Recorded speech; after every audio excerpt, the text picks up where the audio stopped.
Okay, we are. Oops. I'm trying to hit the right shortcut on my keyboard. Okay.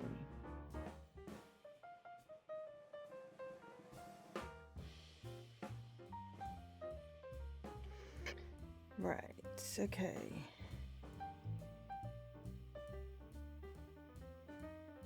What on earth is push? Sorry, I just started like a shared chat. It's a giant pop-up.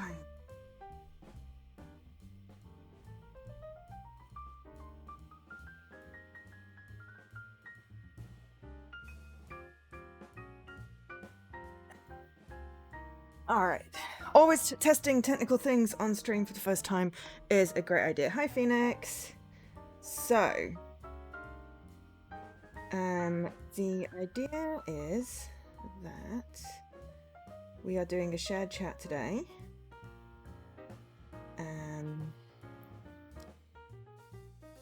With Jesse and I, because we're doing a co-stream. And I'm not sure how that shared chat thing works. And also, I've got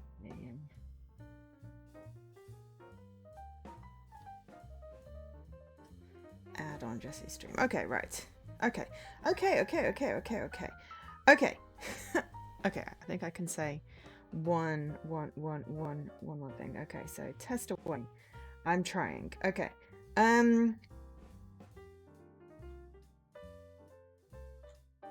Shared chat is enabled. Okay, shared chat is enabled. Okay. That should work. There's a really helpful button saying remove, which I understand, and push. And I don't know what push means.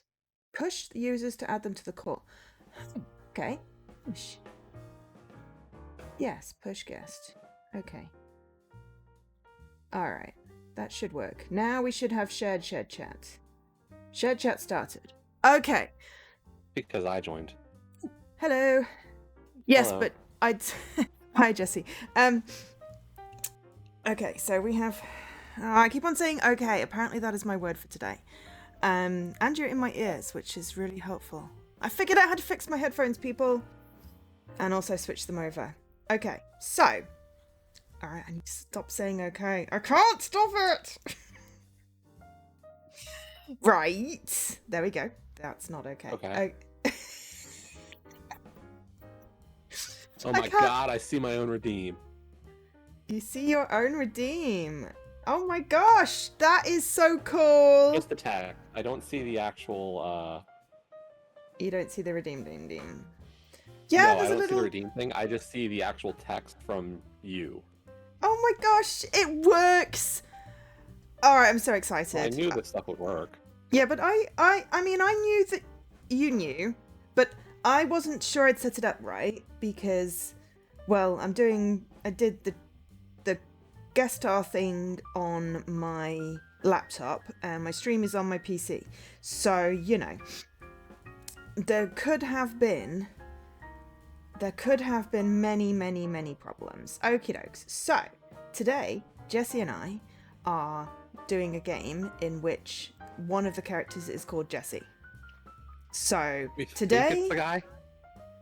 Well, it says, relying only on her older brother, Jesse. So I'm going with, today, Jesse, you are my older brother. And this is a...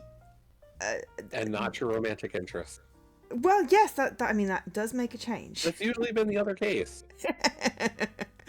Exactly. So, Mermaid of Zennor. Ooh, is it? It is. Zennor. Okay, excellent. We're on the same page. I was wondering whether it should have an American translation, except that it is a Cornish folktale that it is based on, which originates in the village of Zennor. Which is in Cornwall, obviously, as that's a Cornish village, which is on the little pointy bit. Hang on, let me load up the game and switch over so you can see me actually point when I do that. So it's on the little pointy bit of England. You should know how this is pronounced then. Well, No, I don't know how everything in the world is pronounced. In England is But this pronounced. isn't your part of the world.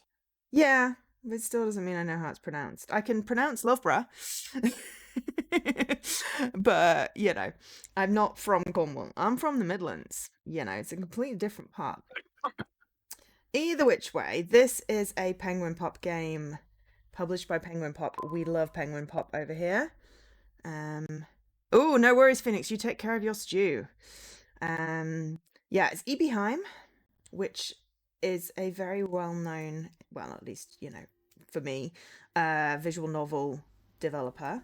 They are responsible for Strawberry Vinegar, which is a game that we absolutely loved and was our sort of, I want to say debut game on Twitch, but it was certainly one of the games we started out on Twitch with. There's credits. You can see the credits. Oh. It's not under extras? No, it's not under extras. We have gallery, something that's locked. They did Strawberry Vinegar and also Winter's Daydream, which is a game we like to bring up often. This one has multiple endings though. So, and potentially... I'm a little concerned after our discussion yesterday. Yes, no, I checked. I checked the score page for this one. Yeah. And it said there are 2 choices. There are 2 choices. Oh gosh. Okay. Well, I mean, that's better than none. It's better than none. It is better than none. So, well, it did say there are multiple endings. So, I kind of hoped that it would have, 4 something. Endings. Maybe. Potentially. This was released on May 22nd, 2024. I received a copy direct from Penguin Pop, the publishers, and Jesse got one from ID because we had the extra code. So this is a fully codes were provided for streaming purposes type stream. It was released originally in April 2021. That would be on Android and Linux and PC, so probably a Steam/Google Play type release. It's also now on consoles, on Xbox One, Switch, and PlayStation, which we are playing on Xbox. And I said that correctly, because in my head I was going, we're playing on PlayStation. No, we're not playing on PlayStation. Why would we be playing on PlayStation? We're playing on Xbox. Look, Xbox. There are 13 achievements, all of which are obtainable. And a couple are missable because, well, they are ending type achievements. Alright, hang on, I've got to turn down the music. It is doing... I have my TV set to 1. You have your TV set... Can you still hear it? I can. Yeah. I turn my TV... I can hear a lot of other games. Yeah, I turn my TV down because I'm like... if I'm running a race and I don't have my mic on, I'll set the TV to 10 because I'm like, I just want to bathe in whatever my sound is. Oh, yeah. If I'm running normally on stream, like I have my TV set to like 3, 4, or 5, depending on which MSU I'm using. 1 is like crazy low. Yeah. Mine's on 6 right now. I usually bump it up to sort of 9 or 10. That's percent, mind you. I can't imagine ever actually having my TV on 100%. If I'm watching a DVD with my mum, then we tend to put it up to like 60 because for some reason DVDs are quieter. I don't know why games are so loud comparatively. But if I have it any louder than like 9 or 10, then it starts echoing on my mic. I know I could probably do this thing where I put like sound through my headphones, but I don't usually like wearing headphones unless I'm talking to somebody. So, yeah. But anyway. No, I can't do that either. Yeah. Good, I'm glad it's like, not just... I know a lot of people do that. When I had to do that for SGL, it was like, ew. Like, yeah. Feels so restrictive. I know. I mean, I've only got them on one ear, but hey, at least both ears work at the moment. The 2 races I was on stream for, mm-hmm. They not only have you wear headphones for your sound, but then you have to wear noise-canceling white noise headphones. I couldn't do that. Over that. have to. No, I physically couldn't. Like, it would give me an absolute panic attack. I have severe claustrophobia when I wear noise cancelling headphones. So they were pumping in like the white noise through those headphones, like, Yeah. so you needed earbuds that they could then put those over. I mean, I understand why, because obviously people are talking and it's a race and you don't want to be hearing people going, oh, well, I'm going into pod now. And you're thinking, oh, right, okay, pod's next. That's the only bit of The race problem lore. is I could still hear something. Ah.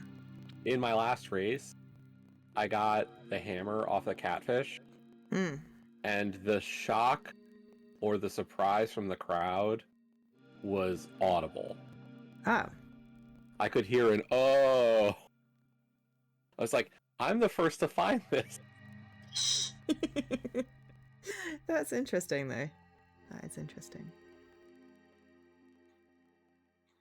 You wear a headset, your audio comes through an audio interface. Oh gosh, I mean, my audio woes at the moment mostly are, why does my microphone keep on, like, deciding some of my actual voice sounds should be stripped out of my own audio, and not having the spoons to sort that out. But if I don't have the audio stripping thing on my mic, then there is a low-grade hum, which, like, plagued the first lot of my early streams before I realised it was there and learnt about it. So, my choices are find better audio program, which, again, spoons, or buy a different mic and hope that it doesn't have the same audio difficulties, but I don't. Yeah, because investing in more expensive equipment is reasonable. Yeah, but I don't have a job, so I can't justify that. Well, that's why I was being facetious. Yeah. Yeah. Okay, well, let's tell people about this game, and then we can see how a short, dark visual novel about a young girl's destructive obsession with her older brother is nothing like the romance visual novels we usually stream together. I mean, we've had some weird ones. I know, but we were like, yes, we're brother and sister in this. Oh, I'm assuming them. Lilac. Okay, Lilac and she. We're brother and sister in this. That means it's not going to be romantic. Oh, no, I'm harboring a dark obsession for you, Jesse. You should be worried. We've got a brother complex or a sister complex going here? I don't know. At least it's not Oedipal. So, the thingy on the game says, enter the enchanting and dark world of the Mermaid of Zennor. A visual novel inspired by the classic fairy tale of the same name, but set in modern-day England. This tale is for those who find beauty in darkness, a story that will captivate you until the very end and touches on the adult themes of trauma, mental health, and obsession. So really light for a Saturday. Mr. Corners? Yep. Follow Lilac as she struggles to find hope in her miserable life, relying only on her older brother Jesse. But her joy of Jesse's return for Christmas is short-lived when she learns of a strange and wicked enchantress who has ensnared her brother's heart. As Lilac becomes consumed by her obsession to free Jesse, she is consumed by darkness, unraveling the depths of her own mind in this haunting tale. Okay, so maybe not some sort of, Game of Thrones type scenario. I did look up the original tale, and I found a Wikipedia article. So, The Mermaid of Zennor is a Cornish folk tale which originates in the village of Zennor, unsurprisingly, which is a village in Cornwall, England.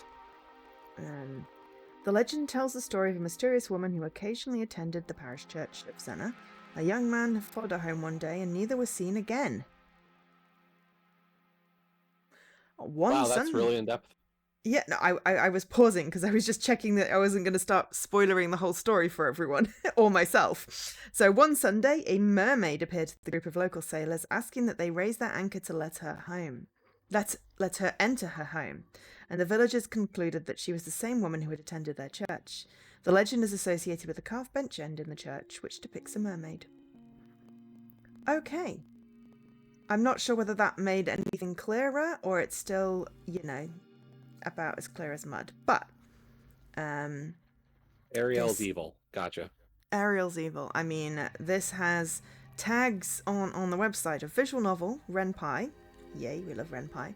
Dark, and Non grata, as in persona non grata. The dark has a moon, like a crescent moon by it. I don't know what that particularly means. But it has multiple choose your own adventure endings, which is what I sort of, glommed in on, because we like having choices. But it has also a custom ambient soundtrack with over 20 tracks and a hefty dosage of angst. We're here for the angst. And oh yeah, price. So it is £4.99, $5.99 on Xbox. Similar prices probably on other platforms. So there we go. I believe I covered everything. I've got and if you only care about achievements, apparently it'll take you less than 30 minutes. Yeah, but that's if you hit, skip, and we're going to read. I'm just saying, the TA ratio score on it is 1. Yes. But that's probably because, people have to do multiple playthroughs because there's multiple endings, and they can't just hit skip and be done in 3 seconds. I doubt anyone's... The amount of time it took you to go over the whole game, I got all 13 achievements, so... Okay. Again, I'm assuming that's sarcasm because you're still on the start screen, but I can't always tell. But yeah, today we are also using the streaming together functionality on Twitch, which allows us to have a shared chat, which is brilliant. It's not quite up to Mixer standards where you can have one screen and have both our videos, but it's a start. It is a start. And there is like a browser source thing, so, I could pull in a video of Jesse and Jesse could pull in a video of me, but that is some high level shit that I'm not ready to deal with this morning. This afternoon. Whatever day we're on. But anyway, welcome in everyone. Hello to both sides of the chat. If you're in my chat, don't forget to collect your daily Chivo. And I'm going to hit start and see what happens.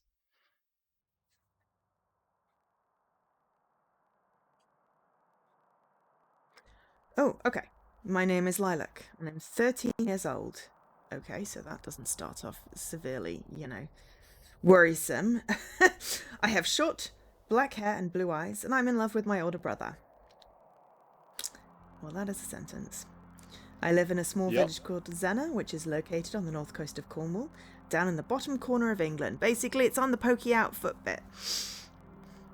I've always thought of Zennor as a funny name. It sounds like Lenore. Ah, Zennor. It's Zennor! Because it sounds like Lenore, which is a type of fabric conditioner Mum uses when she washes my clothes. So it's Zennor. Now we know how to pronounce it. In school last week for an English project, my class had to research our homes and write reports about them. I learned that, alphabetically, Zennor comes last on the list of parishes in Britain.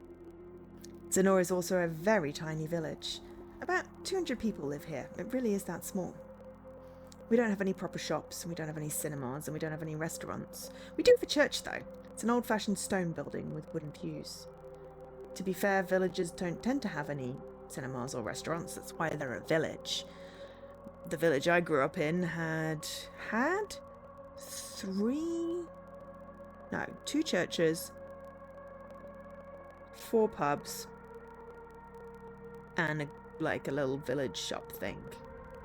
One of those churches is now out of commission, and one of the pubs got knocked down. But it's got more people in now, so I don't know whether it still classes as a village.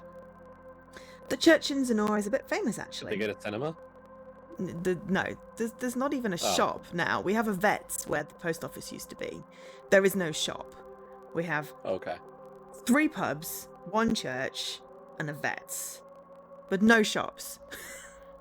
It's ridiculous. And you have to go up a hill in any direction to get to a shop. It's quite funny. The church in Zennor is a bit famous, actually. There's an old carving of a mermaid in one of the pews that dates back to the 15th century. This mermaid was called Morvaran, and she fell in love with a human man called Matthew. Matthew? I was going to say Mathai. Mathai? I don't know. I have no idea. Yeah. Well, unless it comes up Go with again, whatever we'll works. just go with whatever. Yeah, the people of Zennor were very close-minded back then, and they hated mermaids. Woo, I just earned some reward points. They thought they were monsters. Morvaran was scared Matei would be hurt if he stayed with her. She loved Matei, and she was willing to leave him if it would keep him safe. Matei loved Morvaran just as much as she loved him, however, to such an extent that he abandoned Zennor and went to live at the bottom of the ocean with her. So I she's think a about siren. that story a lot. Not necessarily. Mermaids aren't necessarily sirens. Sirens do the whole singing thing and lure men to their deaths. Because there's the whole thing with... Was it Perseus? Maybe the dark truth is that she was a siren. Possibly. It depends whether he survived at the bottom of the ocean or not. Because if he survived, then, then that's a good story. Anyway, I think about that story a lot. Sometimes I think I'm like more of an... Wolverine. I can't say this name. Hopefully it will never be mentioned again. But the story says that she's very beautiful and I am not. I mean, I'm also 13, which is, just shy. That's like, clearly the thing you should be thinking about at 13. I mean, being a teenager, especially a female teenager, is, quite angsty. And, often you think about these sort of things. Because that's what society, judges you for. I don't have the tail of fish, but my classmates think I'm weird. And I'm also in love with someone I can't be with. Oh, good. Yeah. No worries. Have a great gaming weekend, Phoenix. Thanks so much for dropping by. Bye, Phoenix. When I'm not thinking about mermaids... Ooh, okay. I'm gonna... Because my tea is still hot. I'm gonna read the intro, then I'm gonna hydrate. When I'm not thinking about mermaids, I'm usually thinking about my brother. I think about my brother a lot. I've always thought about him, but I've been thinking about him more than usual lately. My brother doesn't live with me and my dad and my mother, who is not his mother anymore. Okay, so we've already established now that we're not entirely genetically related. We are stepbrother and sister. That doesn't help. He lives in London and he goes to university. No, it really doesn't help. Unless he is... Adopted? Well, no, I was thinking from a former relationship. No, that's still if my dad is his dad. Yeah, I'm thinking of some relationship where we don't share a parent, but I'm also thinking that no, I think probably our dad is our dad. Yes. Either which way. He lives in London and goes to university there. We're half siblings. He's a lot older than me. You see, that's what made me think, a lot older, that maybe there's a thing there, but we're gonna have to see. I'm fairly certain that this is just going to be slightly dodgy. I'm only 13, yep. But my brother is 19. His name is Jesse and he has black hair and blue eyes just like me, and he's very tall. Hey, Circlead. We have the same hair and eye colour, but I do not think we look much alike. Jesse is always smiling, while I always look sad. Jesse isn't my full brother. He's my father's son, but his mother died before I was born. I think Dad is still sad that his old wife died, though it happened 15 years ago. I wouldn't be surprised if he still loves her. When Dad talks about her, which isn't very often, he sounds very soft and gentle and undad-like. He says her name, Tegan, like it is some kind of charm or magical spell. Maybe that's why Dad isn't very nice to me or my mother. Is it because my mother's not Jesse's mother and I'm not Jesse's real sister? I'm just a half. Start. Yeah. Half-formed, maybe, like Morvaran, with her human torso and her fish's tail. I sometimes wish I was a mermaid. Then I would have a nice singing voice and I would be beautiful and I could live in the water and I wouldn't have to go to school. Then I remind myself that if I was a mermaid, I wouldn't be Jess's sister and I wouldn't be Jesse's sister and we wouldn't know each other and he wouldn't love me and I wouldn't love him, and what would be the point in that? Jesse is the only person who makes me happy. Without him, tell me how you really feel. Without you, Jesse, my life would be meaningless. That's not even at all sarcastic, though. Said it in a silly way. Yep. It's been 2 months since Jesse went away to university, and I miss him a lot. He said he would call me every single day. He promised, and I believed him, because Jesse always keeps his promises. Jesse is a good person. That's why everyone likes him. That's why I love him. But he hasn't called me nearly as often as he said he would. I wonder what he's doing right now. I don't know what London is like. I can't imagine it. Oh, I can, because I live there, and it's noisy and smelly. I've never been to a city before, unless you count Penzance, and I don't think that's nearly as big as London. No, I don't think anywhere in England is as big as London. London is like an entity in itself, and Penzance just makes me think of pirates. I have seen pictures of London on the internet. I know what the London Eye looks like, and the Houses of Parliament, and Big Ben. There are a lot of old, tall buildings made of stone in London, and lots of new modern buildings made of glass. It looks busy. The pavements are dirty and it's full of people. I don't think I would want to live in London. I don't like living in Zennor much either, because it's tiny and I don't have any friends except Jesse, but he's not here anymore. He's in London and I'm in Zennor, and he promised that he would call me every day, but he hasn't. Shame on you, Jesse. Shame on you. How do I know if he's alright? What if he's been hurt? Thoughts like that keep me awake all night. I've been feeling scared a lot lately. Sometimes I feel so scared I can't eat. I don't mind that much, as I've never liked eating. If I've lost weight, my dad has not commented on it. I don't think he cares about me. But my counsellor at school, Mrs. Corey, does. We've got, We have movement. I feel like you need to be every character except Lilac, because there is just so much of Lilac talking. Does that seem reasonable? That's me carrying a lot of weight here, but we'll see what I can do. Okay, well, I mean, if you want me to, do a bit part, we'll see who the characters kind of shape out to be. Yeah, okay. So I'll start playing side character. Yeah, I think that seems reasonable. You've got to try and do voices, though. I can try. You can try. I mean, that's all I do, as I try. I went to see Mrs. Corey in her office after school for a chat last week. She asked me how things were at home and how my parents had been treating me and how I was feeling. I think Mrs. Corey feels sorry for me because my family is poor and my school uniform is never ironed and my school shoes are always dirty. You don't have to be rich to clean your shoes.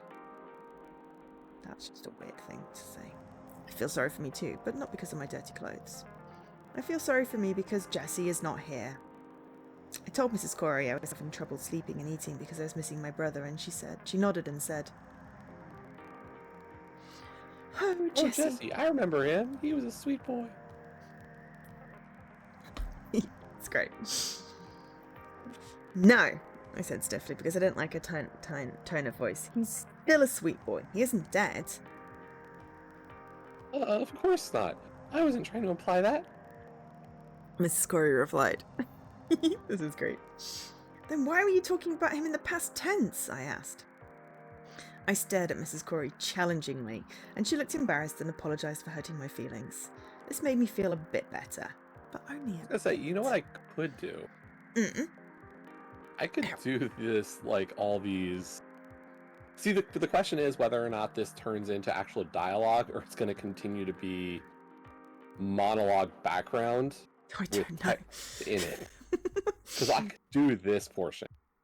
Yeah. Let's see what happens after this bit. Yeah, for all we know, this is going to go full color, and there's actually going to be a conversation. Yeah. We'll give it like another, half a dozen screens and see where we're at. Yeah, Mrs. Corey has worked at my school for a long time, and she knows Jesse. He used to go to this school too before he went to London. After our little dispute, Mrs. Corey calls them hiccups, Mrs. Corey asked me how Jesse was doing, and I told her I didn't know because he didn't call that often, even though I was worried about him. Excuse me? The more I talked about Jesse, the worse I felt. I started to cry, and Mrs. Corey had to hand me a tissue and ask me to calm down. I did try to calm down, I swear I did. My shoulders kept shaking and my eyes stung. I told Mrs. Corey I was afraid Jesse might have gotten lost in London because it's so big, or maybe he'd been stabbed or killed. Mrs. Gorey patted me on the back and said she didn't think Jesse had been killed because if he had, the police would have called my family and I would know about it. Why hasn't Jesse called me? I asked, and Mrs. Gorey frowned. I'm sure he's just having fun. London is a lot bigger than any of the towns in Cornwall, and there's so much to do. He's probably trying to take in all the sights. Mrs. Gorey said. Do I need to say that part? I don't know. Does that mean he's forgotten about me? I asked. Oh no, Lilac. I don't think Jesse would ever forget about you. You're a very individual child. Well, that's a pleasant way of putting it. I thought that was a stupid thing to say because everyone's an individual, but I didn't tell Mrs. Corey that because I knew she was trying to be nice. She's one of the... some people are followers, some people are leaders or individuals, yeah. It is nice. Yeah, I know, but I mean, it's like, everyone is unique. Or you are unique, just like everybody else. It's like, kind of like, I don't know. But I think the point is like, I wouldn't say everybody is. Like, some people just try to be like everybody else. Is that being unique? I said it's about actions. I suppose it's more that, like, individually, we're all unique because everyone is made up of different molecules and brain chemicals and that sort of thing. I mean, even twins that are genetically identical are unique in their own way. So, if we master teleportation, is the teleported person the same person? Is the ship of Theseus still the ship of Theseus, even after all its parts have been replaced? I mean, biologically, we're not the same people that we were when we were born because we've already, like, regenerated our cells, many times over since then.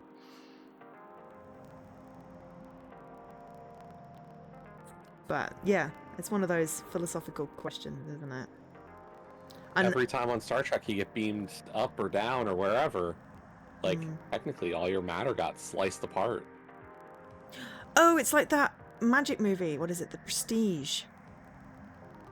Have you seen that? No, I haven't. I just know the the twist. The mental exercise. Oh. Of it. Of discussing, teleportation, of saying usually what it would have to mean is you've been completely disassembled and reassembled. Yes. I think there's a different... let me just check it's the right film that I'm talking about. 2006 film directed by Christopher Nolan, and it's got Christian Bale in it. Intense rivalry. Oh, it's got Hugh Jackman in, is it?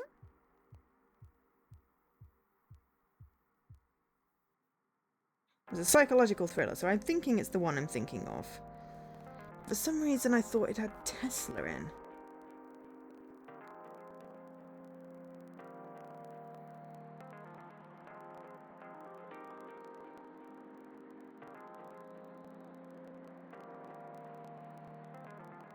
Yeah, no, it is the film I was thinking of. Anyway, it's an interesting twist on the whole teleportation riddle, basically. In a very dark and creepy film, which I really enjoyed.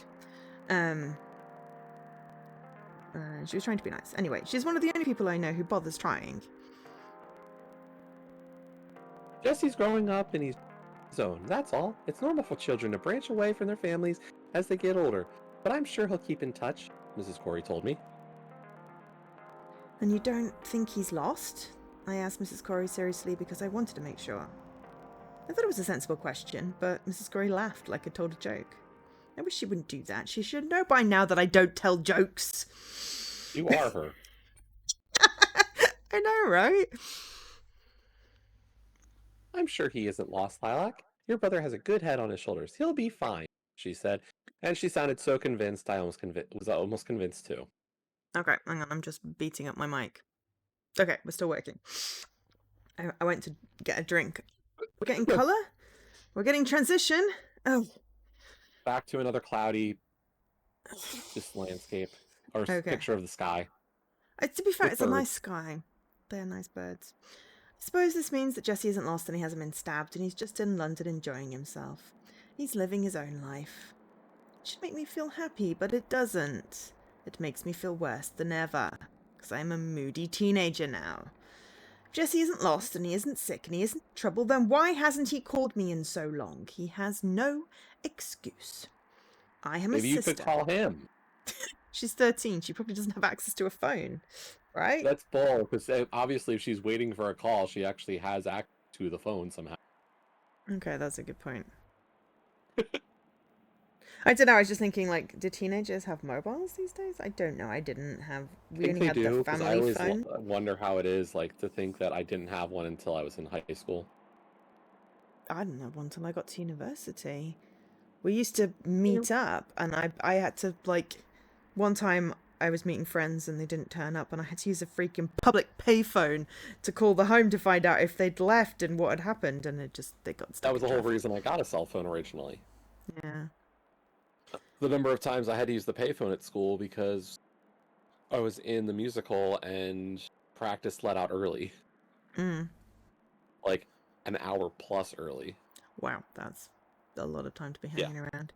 I used to just go to the library if it was school. That was easy. Yeah, but this was at like 7 p.m. rehearsal, and we'd be done at 8, and it was supposed to go to 9. Right. So after a certain number of times of that happening, my parents were like, yeah, we're going to get you a phone. Nothing special, just something that could be like, hey, we're done. I remember doing text messages later on. So I didn't have texting until like college. A-level time. Well, we only did texts because, you know, why would you call people? But it was in when you had to memorize people's numbers because it didn't have a phone. When you text, you had to put in their number because you couldn't look it up in the phone book. It was like a really old phone. Or did I borrow my mum's phone sometimes to take to school? Either which way, it was, you know, early technology. So of course, me thinking about being 13, no, mobile phones did not exist back then. You know, if we were calling, it was on the landline. There was no internet. That was not really a thing we had. So. Oh, hey, another text message. I got another text message on my phone today. Guess what it's for? I don't know. A medical appointment. That's the ones I seem to get. Bank balance. Worse. Jury duty. No, but I do have to check on that tomorrow because right now I'm slated for Monday. God, really? Potentially. I have never had to go do it, but I could get Monday. I mean, I actually would quite like jury duty right now because, you know, I'm job hunting and I'm bored. But I don't know whether I'll ever get picked because I have a law degree. Whether that disqualifies me. What else do I have? I have my hair appointment. I have confirmation codes for 2-factor thingies. So you said it was worse than bank balance, worse than doctors, the police. No. Oh, okay. Politics. Oh, is it reminding you to go vote? Yes. Is it telling you to vote for the wrong person? Well, of course. I get both sides. Okay. But it's generally from one person, yes. All right. Yeah, I would set my phone on fire if I got a text message from him. I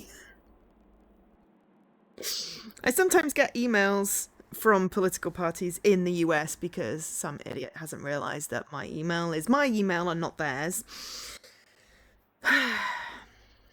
But yeah. November 5th is going to be very interesting. And there are repercussions that will be felt wider than just the US if certain things do happen.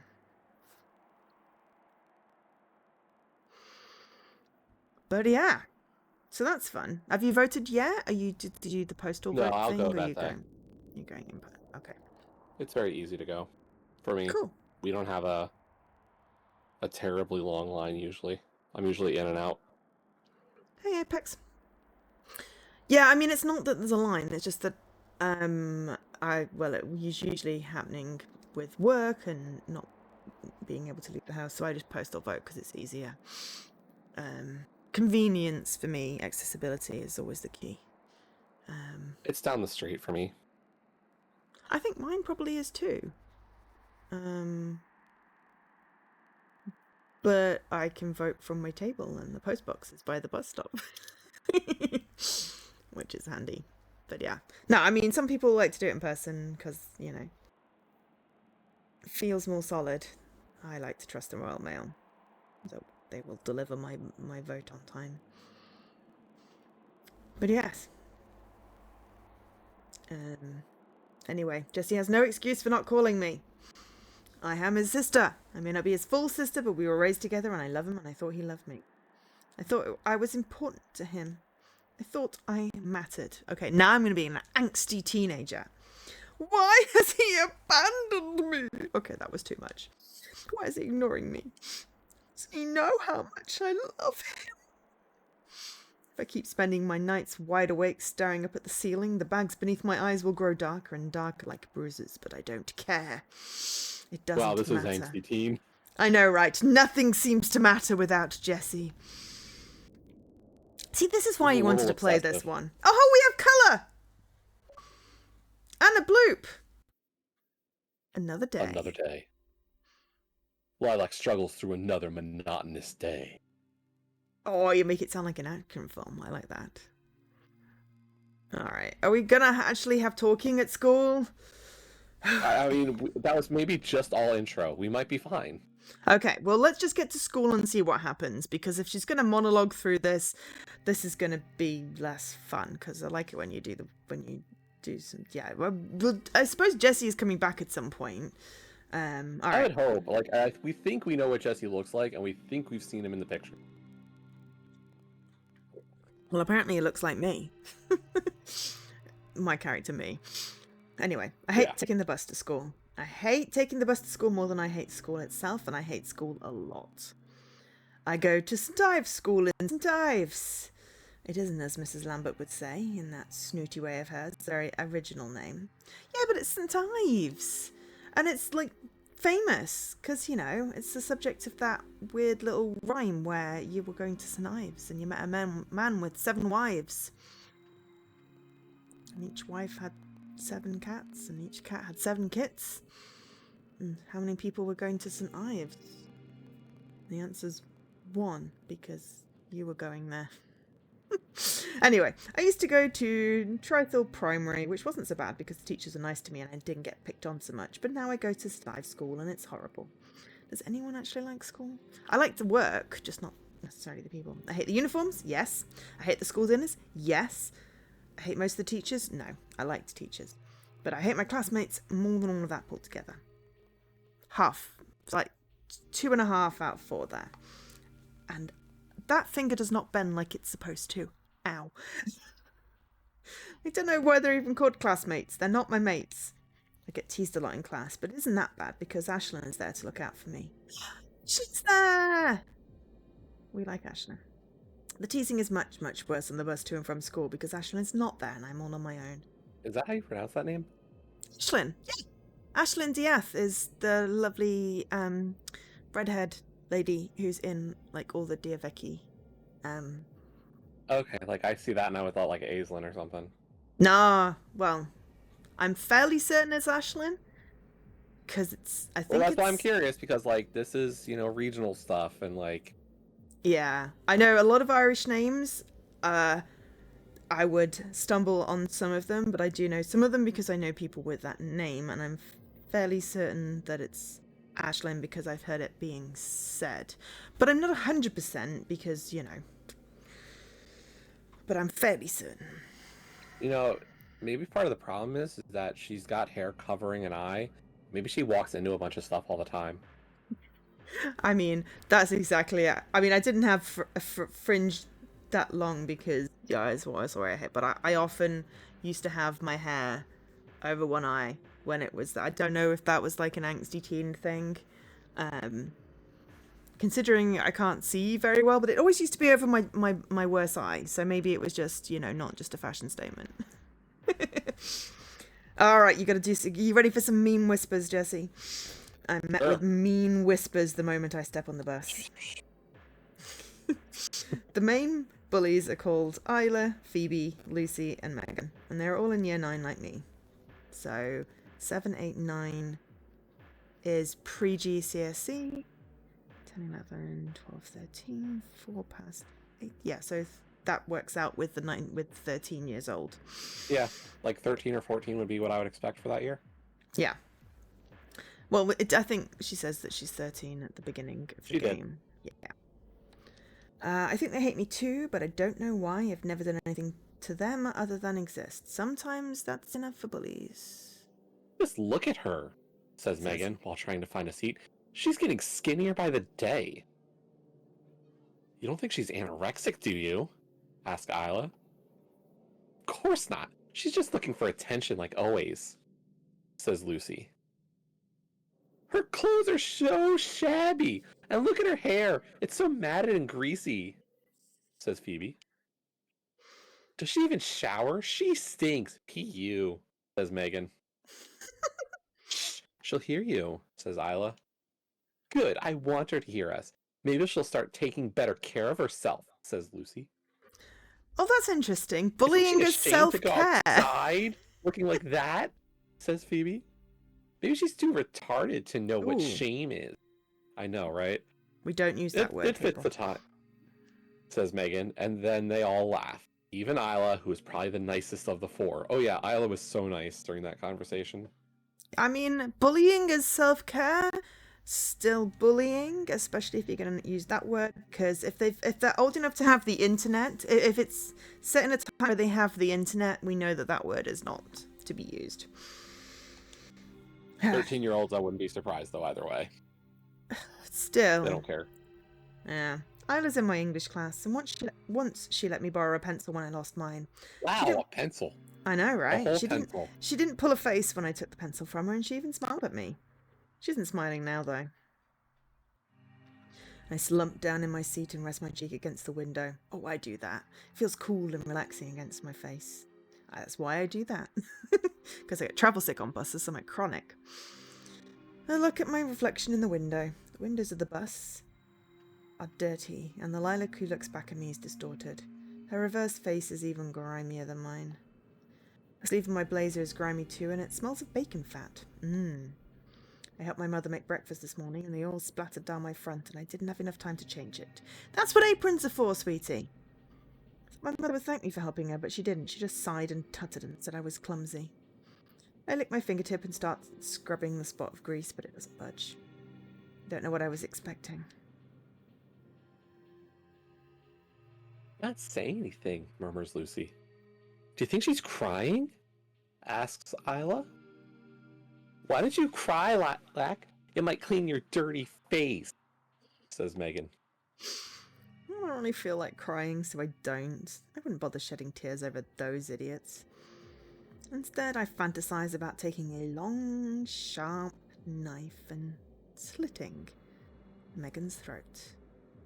She'd probably bleed a lot if I did that. There's always a lot of blood when you cut someone's throat.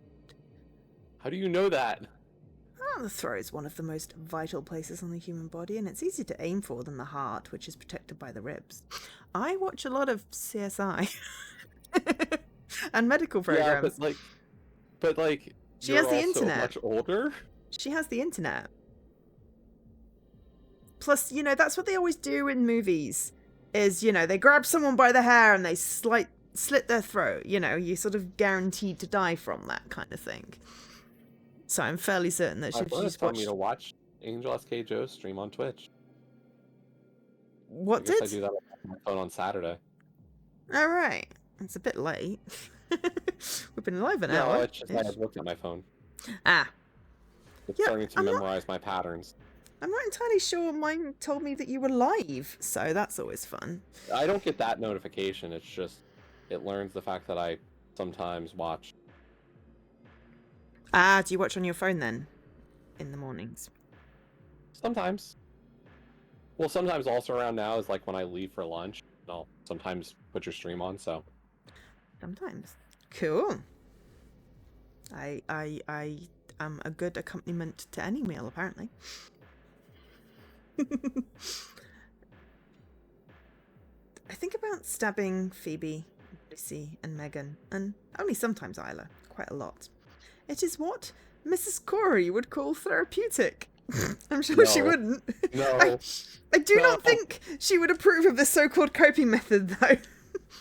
Mrs. Corey told me when people tease me, I should count to 10 inside my head and try to picture a tranquil lake. But that never seems to work. It definitely doesn't stop me from being bullied. It is completely pointless. I really can't stand that girl. She's so freaky, says Lucy. She always stares at me too, with this creepy look on her face, says Phoebe.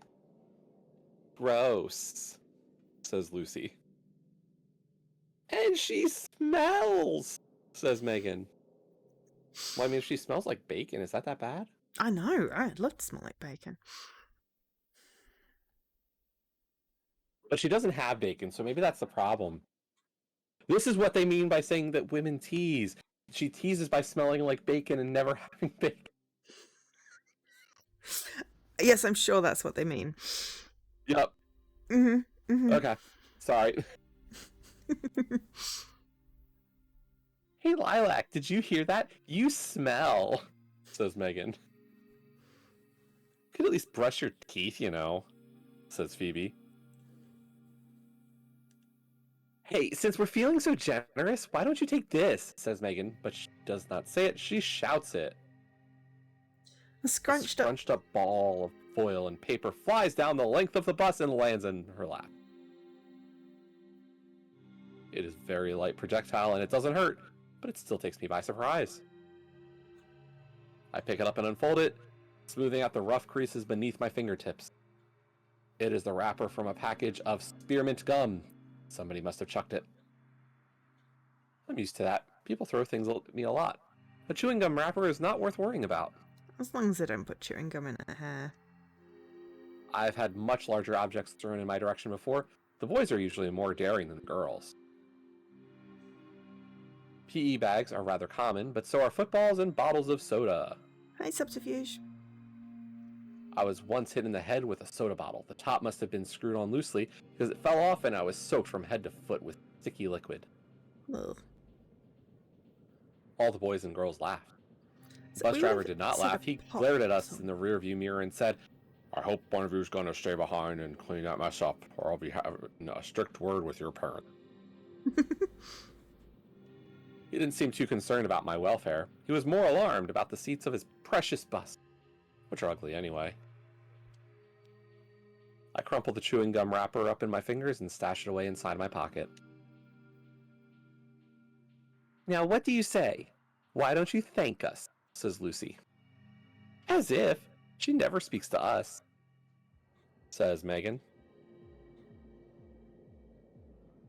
Hey, Sub. By the way, we have shared chat today, so we can see it on all the sides.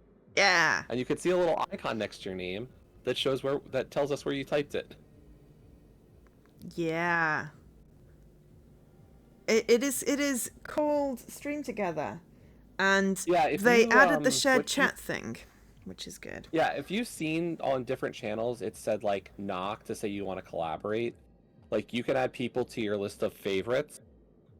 And what that allows you to do is, when you go live, you can say, hey, I'm going live. Do you want to collaborate? And it'll bring up this new window that is kind of like a shared space. Like it looks like a Discord voice call screen. It does.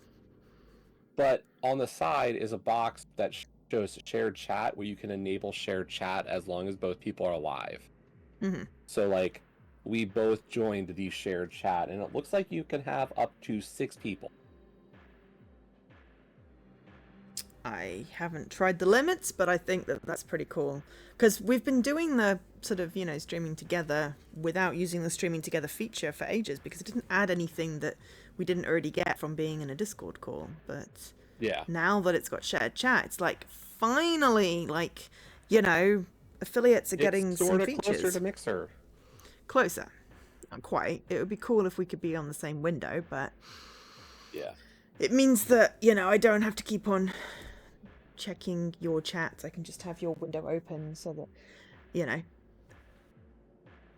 check where you are in the story. We can give each other thing. a viewer and whatnot. Yeah. I don't know what it does with the viewer numbers. It's messed up ever since they changed how streams load. Yeah. Like, I usually leave my broadcast or creator dashboard stream manager view up on one of my tabs. Mm. And when I go live, it used to always auto load my stream in the middle. Yeah. Now it stays on the offline stream unless I refresh the page. Yeah, because sometimes I'll be like, oh, yeah, well, you know, X is going live at this time. I'll open their thing ready, and then I open it, I forget about it, and I come back, and it's like, it started, but it didn't bother to bloody well refresh and play. It's like, well, I didn't have it open for my health. I wanted to watch that. Yeah, they changed something, and like, I don't know what they think that it's done to help, but it doesn't.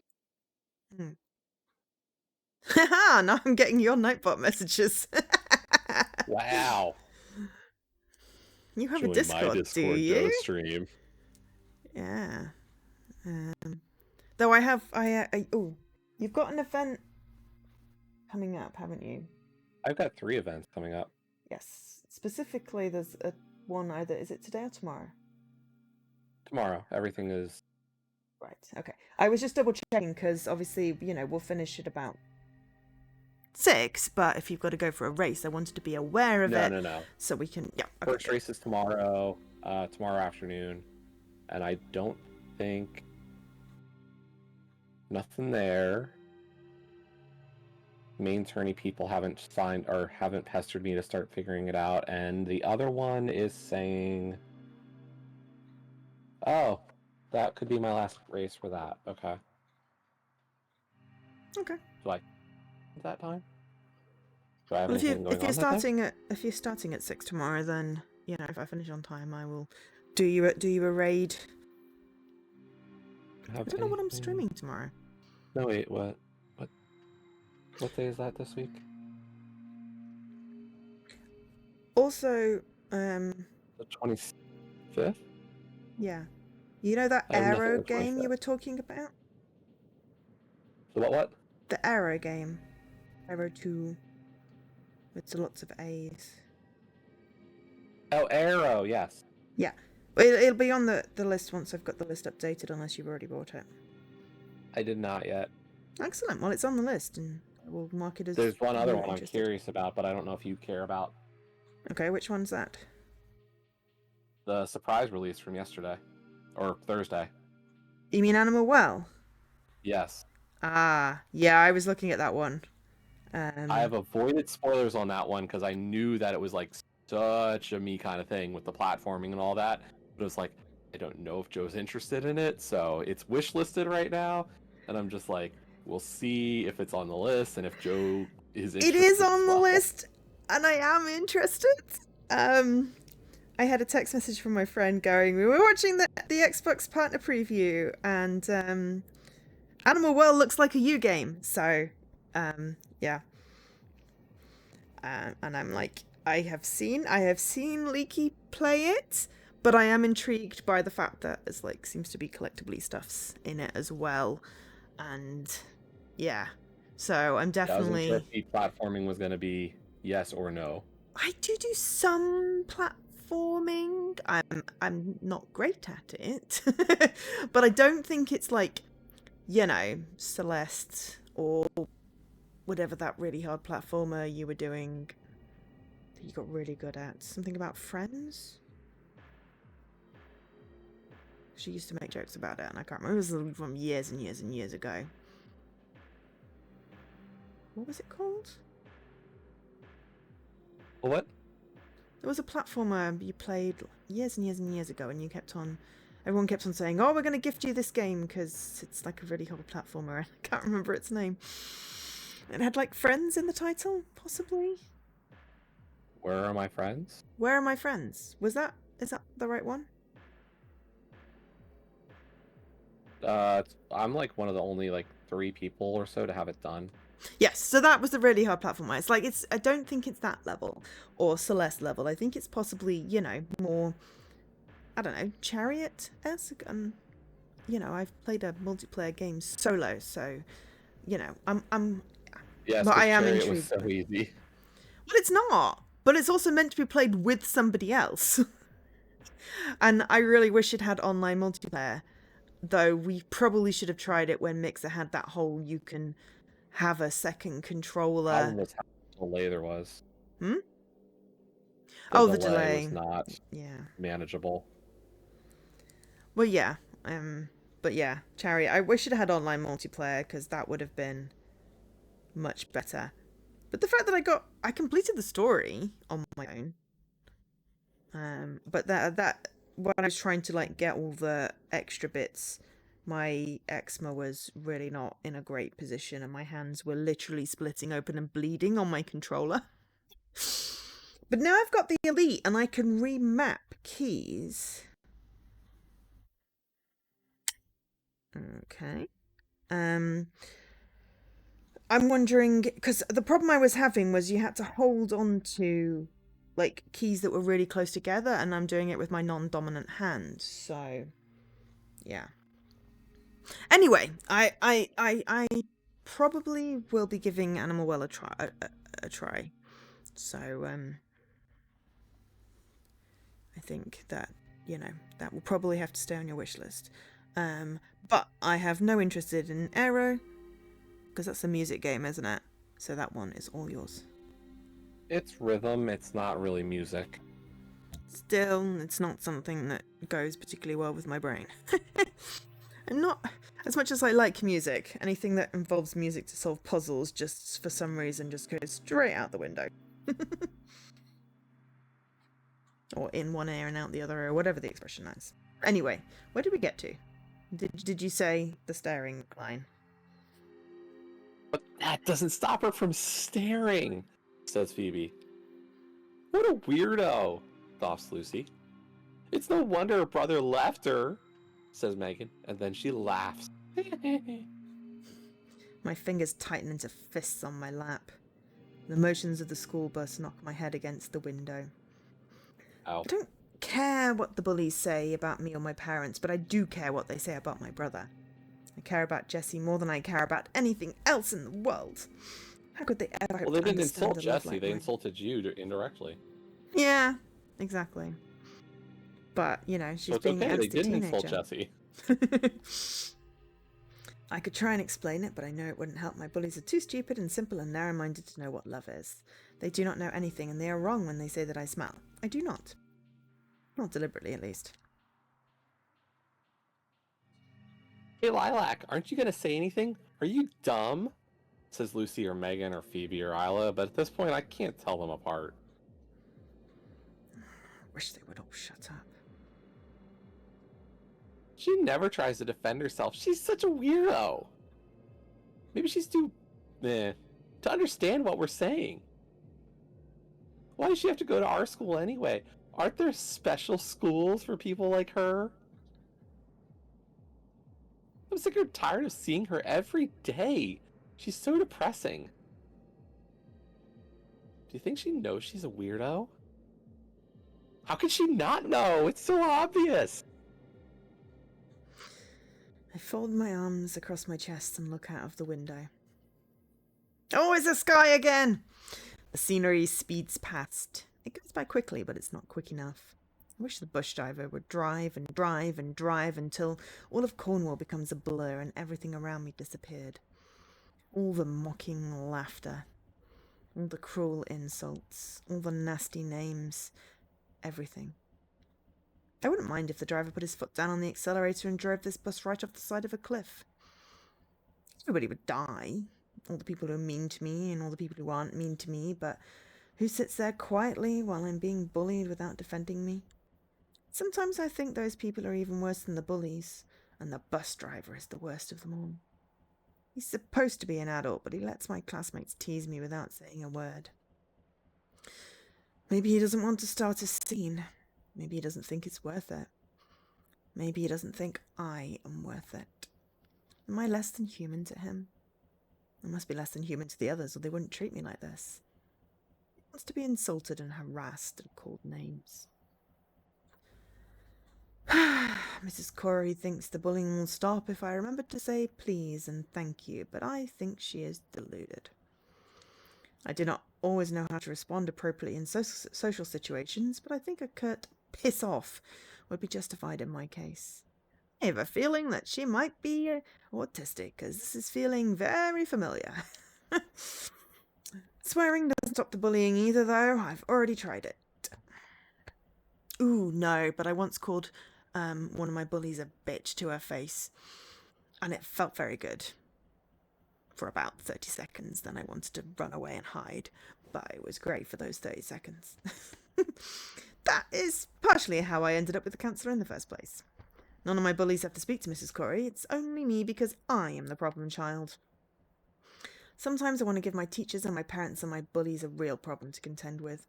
What if I really did stab somebody? Then they would be sorry. I would not be sorry, though, because bullies do not deserve to live. This is why, in fairy tales, the wicked witches are always made to wear red-hot shoes or thrown off cliffs.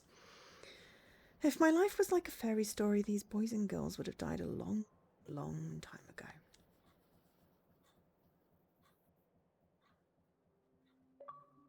Ooh, we got a bloop. A friendly face. When I step into my classroom that morning, 10 minutes before form starts, I'm greeted by my friend Ashlyn.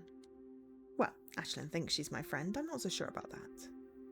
Ashlyn is a cheerful girl with very blonde hair and brown eyes. She has pierced ears and paints her nails, and her school bag has a fluffy pom-pom keychain hanging from the zipper. I love it. She's very soft and sweet. She smells soft and sweet too. I know this because sometimes she stands a bit too close to me and I can smell her. Her birthday is in October, which is right at the beginning of the school term. She's 14, which makes her older than me, though she doesn't act it. I don't know why. Yes, so the year makes a big difference. I mean, sometimes it does. We don't have anything in common. My hair is dark, but hers is blonde. My eyes are blue, but hers are brown. She smiles a lot. She's very talkative, and most people like her. I am quiet, and my form teacher, Mr. Penrose, says I look sullen and sulky most of the time, and no one likes me. I don't understand why Ashlyn is so cheerful. To be honest, it gets on my nerves. I try to put up with her, though, because if I didn't have Ashlyn, I wouldn't have anybody, and then school really would be unbearable. I don't think of it as being two-faced. I'm being tactical. All military commanders would agree with my strategy. I think school is more dangerous than the battlefield. You have to be not a mean girl this time. Oh, okay. So I have to sound very sweet and nice and fluffy. Yes. Okay. Yep, I sound like that. You are fluffy. Hey, Lilac, how are you doing? Ashlyn says. I'm fine, I say after a pause. I didn't get much sleep last night, so I feel tired, and the sleeve of my school uniform is spotted with bacon fat, and I got teased on the bus on the way to school, but these are common occurrences. I'm used to them, and it doesn't really bother me. Ashlyn's nosiness does bother me, however. She literally asked how you were doing. That's not nosy. Are you sure you're fine? Ashlyn asks, as though I'm so stupid I can't understand my own emotions, let alone anybody else's. You look tired. Okay, yeah, I feel like, this okay, I feel needs bad for interpretation, Ashlyn. Yeah. This is one of those things where Ashlyn is clearly concerned because she can see her friend isn't fine, but because Lilac's been bullied so much, she sees that kindness as nosiness because she's not used to it. Which is sad for both of them.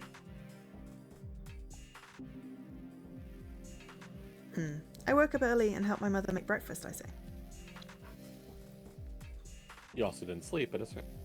Yeah. It's nice you want to help your mother, but shouldn't you look after yourself first? Ashlyn asked. I don't mind, I tell her, for what must be the dozenth time. Jesse used to help when he was at home, but now he's at university, so I have to help instead. Didn't your father do it? It doesn't seem fair that you should work so hard. You're only 13. Ashlyn exclaimed. Life isn't fair, I say. You should do some of the reading, because otherwise I'm just going to be talking all the time. Okay. I put my bag on my lap and open it up. I remove my planner and my pencil case and arrange them neatly on my desk. I like things being neat and tidy. I will say I think the art is actually done for this one, but it's hard to say because they don't shift art a lot. No, that's a good point. It feels more, person drawn. Coherent? Yeah. Consistent. We'll see though, the art feels consistent. The story is coherent. Yeah, it's Ebeheim, and they're people. We know they're people. They've done other stories, and I somehow think that Penguin wouldn't publish AI games. I was gonna say I've done 3 of theirs. They have 8 on Xbox. Yeah, I think one of them's a stack. I did. Yeah, one is the stack for Winter's Daydream. I've done Language of Love, Winter's Daydream for Xbox One, and Strawberry Vinegar. Yeah, I've not done a stack of Winter's Daydream. I have the other 2, Embraced by Autumn and Fairy's Song. Blackberry Honey? Yeah, I finished that one.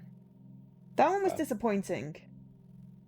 I think I stayed away from some of these because, no offense to the Ratalaika visual novel stuff, but like Fairy Song, like I want to say it was the price that kind of kept me away for some of these, like especially Embraced by Autumn. Yeah, I remember that one. I was like, seemed interesting, but I wasn't ready to dive in for $20. Yeah, that one does have a lot of choices though, because there's a lot of missables, which at least means it's not just static. Whereas Fairy Song and Blackberry Honey were more reasonably priced, but I think just the genre is not one that I'm looking to spend a lot on usually. No, Blackberry Honey, like, I look for sales more often than not. Yeah. I mean, Blackberry Honey I was excited about because I loved Strawberry Vinegar. Not even in the same realm of similarness. Strawberry Vinegar was, aliens and yummy food. Blackberry Honey was like Victorian maids. Was that the guy cross-dressing? No. No, because there was one that I remember. Embraced by Autumn, I think. What was that one? I think that's one's Embraced by Autumn. Okay. Yeah, that's Embraced by Autumn. Okay. So yeah. But I've done about half of the Penguin Pop games, and mostly the ones I haven't done are, the little platformy ones that don't interest me as much. But all of the visual novel ones we've done, or they're on the list. So looking forward to doing the Graveyard Girls ones as well. Yeah, we still have that one, and I think we have. Well, not that Dora Cone. Yes, you wanted to do Dora Cone.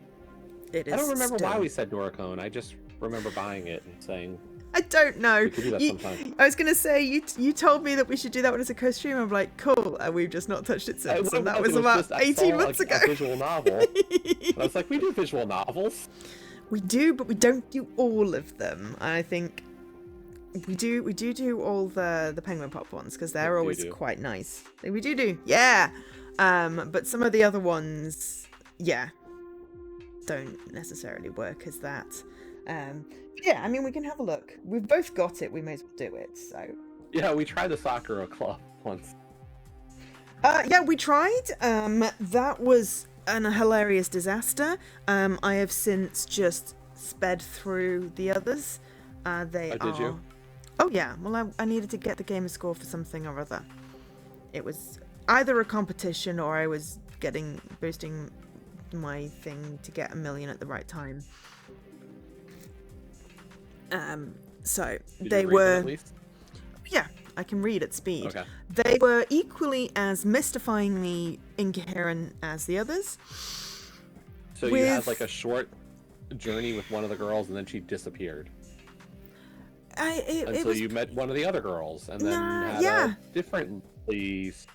Except that we met 2 people we already knew, and 1 new person, and each game added 1 more new person.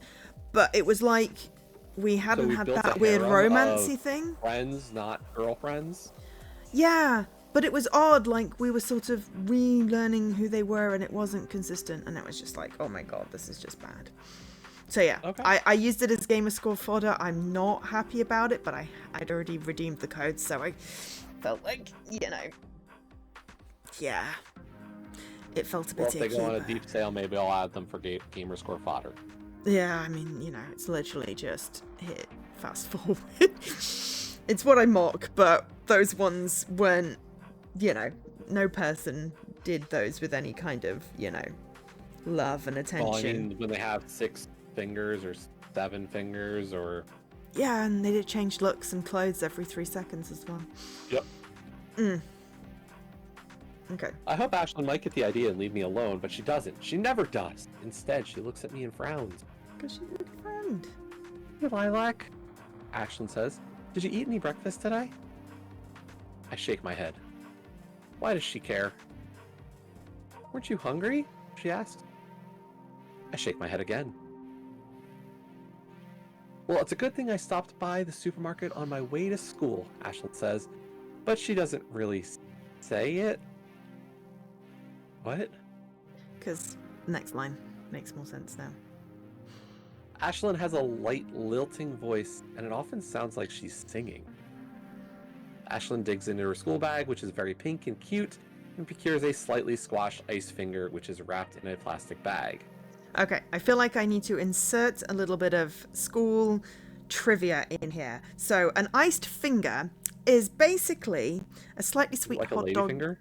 It's like a slightly sweet hot dog bun with white icing on top, and this is sort of It's like a donut? kind of not that sweet. A variety of donut? But it's like a hot dog bun shape, so it's like chunky. Yeah, we have those. Shapes. Okay. You for do donuts. Like I just yeah, but it's refer to not the a general... donut. This is bread. No.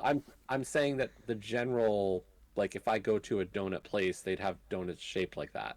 Oh, our donuts are all round, I think, in the UK. I don't know. I'm not really a big donut aficionado, but all the donuts I've seen in the UK are round, either with a hole in the middle or without. But this is specifically an ice finger, which is basically bread with icing on, and this is icing from icing sugar. So it's not like glaze. It's like chunky, but it's basically just pure sugar on a very slightly sweet bun, but it's basically just bread with icing on. Like if we had and something it's weird. over here, it would just be another variety of donut. Yeah, but donut donut and bread are different. Like this is like getting a bread roll and putting Sure, and on. what I'm just saying is like we have donut varieties that would be a little bit more bready or less fluffy. Like that's why I'm like, it sounds like it's a very variety fluffy. of donut. I used to get it and lick the icing off and then take the outside of the bread off and then squash the bread and eat the bread. And it was delicious. But then they're very much a school food because we had them at school. I don't think like respectable shops would actually sell them. Because it's really just someone got bread and put icing on it and then gave it to kids. But anyway, that's what a nice finger is. I loved them. Oh, but it's got pink icing. Okay, fine. I used to have white icing on ours. The iced finger is piped with pink icing. Some of the icing is smeared onto the sides of the bag. Yes, it does not look very appetizing. Is that for me, I ask? I was saving it for break, but I've already had 2. Ashlyn says, you should have the last one. You need it more than I do. I want to turn her down, but Mrs. Corey is always telling me I should be nicer to Ashlyn. Yes, she seems very sweet. Thank you, I say, though I don't feel very thankful. I wish Ashlyn hadn't bought me anything at all, but I suppose it's the thought that counts. That's what Mrs. Corey tells me. I accept the pink iced finger from Ashlyn and unwrap it. The cool plastic crinkles beneath my fingers. I bring the pink ice finger to my lips slowly, opening my mouth and take a tiny bite off the end. I eat very, very slowly, which annoys Dad. He has shouted at me about eating habits before. He said I was wasting good food, and it was going to go cold. And did I think I was too bloody good to eat the same meals as everybody else? Did I want to be treated like a queen? I do not want to be treated like anything. I just want to be left alone. So, what do you think? Is it good? It's fine, tell her, because it isn't good and I don't want to lie, but I also don't want to hurt her feelings either. I think I'm making progress. Mrs. Corey would be proud of me. Well, good, Ashlyn says with a bright smile on her face. You better finish it before class starts. I'll do my best, I say dubiously, because there really is a lot of icing on this iced finger and I don't like sweets very much. I don't like food very much in general. It's messy and it gets everywhere, just like the spot of grease on my shirt. Oh, Lilac, how's your big brother? Have you heard from him at all? I look at the iced finger, which is even pinker than Ashlyn's school bag, and frown. When Ashlyn isn't fussing over me, she's asking questions about Jesse. Probably because you fixate on him and talk about him more than anything, so she thinks this is your personality trait. I know, right? This is your one hobby. Yeah. I like that seems to be, aside from the soda bottle, we don't call it soda, we call it pop. It has not been trying to insult the wrong culture, considering it's set in England. So I like this. It shows that this is probably written by a real person. Definitely written by a real person. Ashlyn used to sit next to me in our form room in year 7, but she did not pay me any attention for the first month or so. She was busy talking with the other girls, mostly about TV shows and music and other things I have never cared about. Then one day, Jesse came into the classroom to talk to me. He'd forgotten his pencil case, and he wanted to borrow some of my stationery. Jesse is handsome, unlike me, and the girls in my class were interested in him. They asked me who he was and why he was talking to me and how I knew him. Ashlyn was the most curious of all. I told them he was my brother. They looked at me, frowning, and they said, "Really?" Like I was lying. And then they said, "He doesn't look very much like you." I know Jesse does not look like me, so I did not say anything. There was nothing else to say. I just turned my head and stared out the window.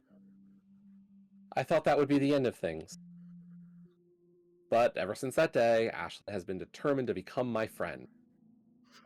Some of my classmates think Ashlyn acts nice to me because she pities me. Some of my classmates think she acts nice to me because the headmaster asked her to. I think she acts nice to me because she has a crush on my brother. Nobody believes Ashlyn acts nice to me because she actually likes me, apart from maybe Ashlyn herself. I think maybe originally... I don't know if Ashlyn actually likes you. Yeah, I think originally... That does sound a little... Yeah. Self-serving. Yes. However, from the conversation so far, I think it probably started out as she acts nice to her because she's got a crush on her brother. But then I think she began to care about her because... I don't know if I believe that. No. Two points for this. She didn't just accept the "I'm fine" answer and leave it at that. She's showing genuine concern. And she's noticed that her friend's not eating, and therefore she's got extra food that she's told herself, sure, she'll eat it during the break, but really she's got it because, she can guilt her friend into eating. And to me, those are genuine markers of care. Yeah, I don't know. My thought is still it's self-serving. Like maybe if, Jesse sees that I'm being so nice to Lilac, he'll notice me. I mean, the guy who's 5 years older or 6 years older than me is gonna notice me being nice to his sister. It probably started out like that, but it doesn't feel like that now. I don't know. I could Honestly. be distrusting, but yeah, no, I understand that. And having been someone who, has been taken advantage of by people because, I believe when they are nice to me that they actually like me, I can tell the difference, even in a fake story. It feels real. Okay. It feels real She's now. even been to my house. Yeah. She has even been to my house for sleepovers a few times. She insisted. She spent most of the time asking questions about Jessie, which I don't like. I liked it even less when Jessie smiled at her at the breakfast table the following day and played along with her jokes and said her earrings were cute. Yeah, as I said at the beginning, but could we actually pause and have a I'm going to do a save, but I just need the bathroom. So can we take a short break? Is that okay? Sure. Excellent. In which case, I'm going to run an ad and I'll be back in a few minutes. And I'm back.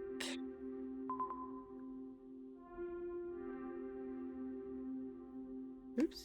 Where's that? I don't get out. There we go. Return. Are you there, Jessie?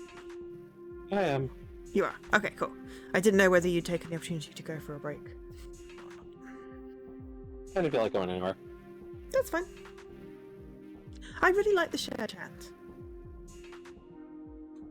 I have to say, I really like the shared chat. It's nice because then I've got all the chat just on the big screen in front of me. And also at the top, it's got our little avatars and says shared chat, which just makes me happy. Cool. Are you ready to continue with the story? Awesome. Yep. Why do you want to know about my brother? I asked Ashlyn, suddenly in a bad mood. Jessie is mine, not yours.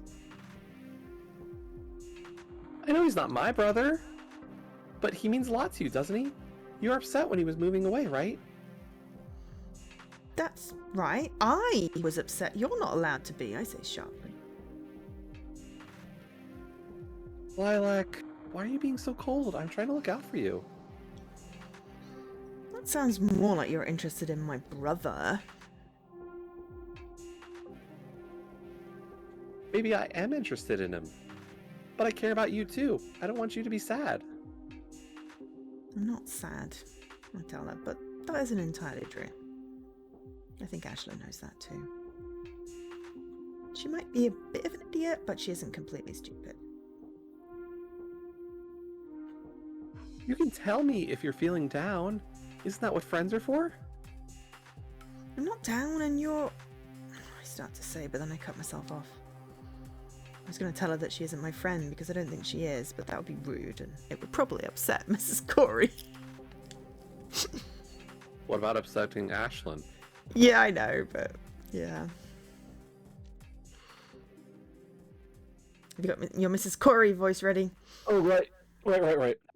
Ashlyn is one of the only girls in your class who talks to you. You should return her efforts. Don't push her away. I don't want you to be more isolated than you already are.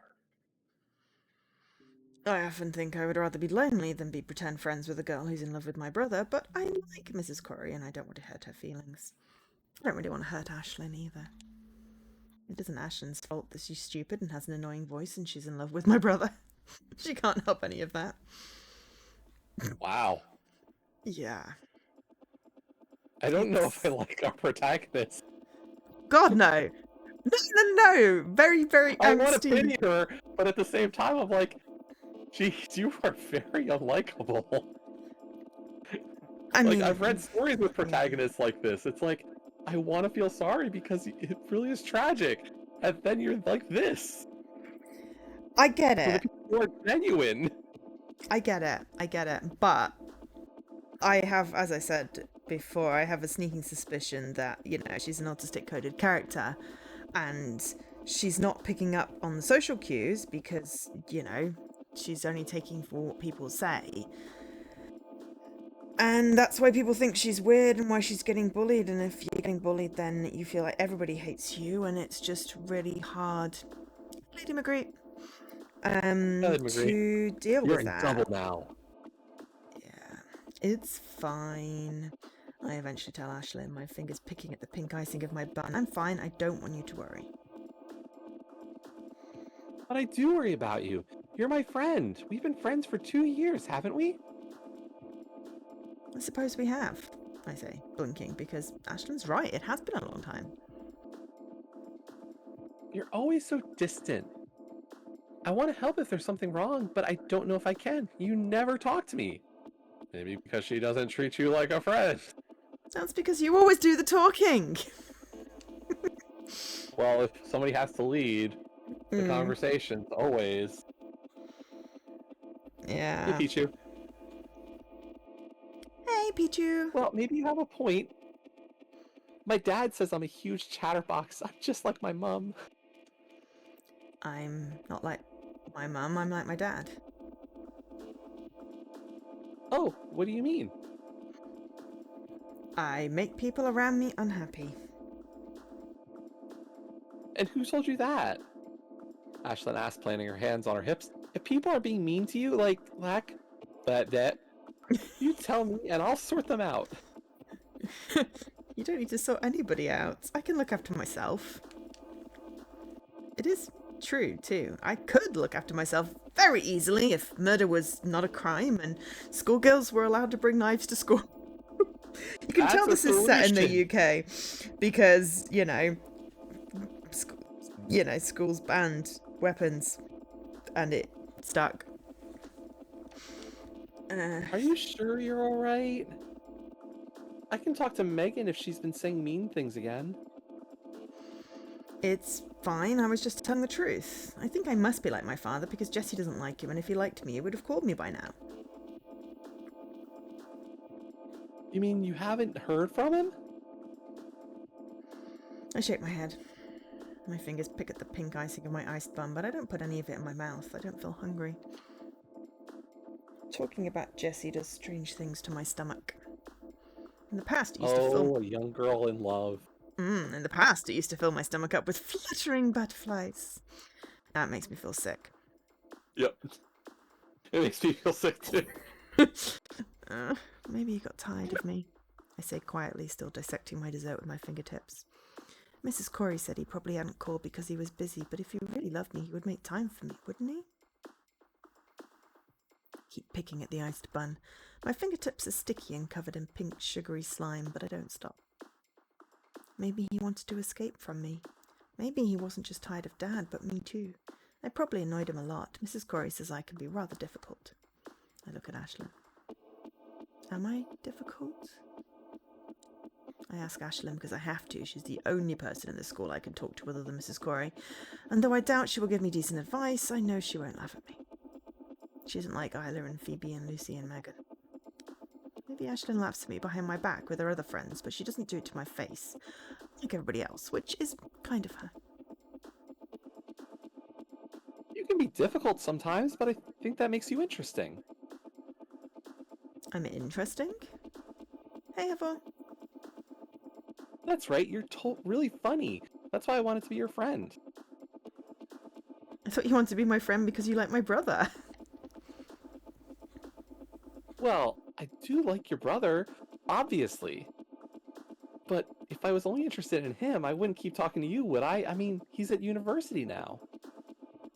I guess not, I say, because this is a valid point I haven't really thought about.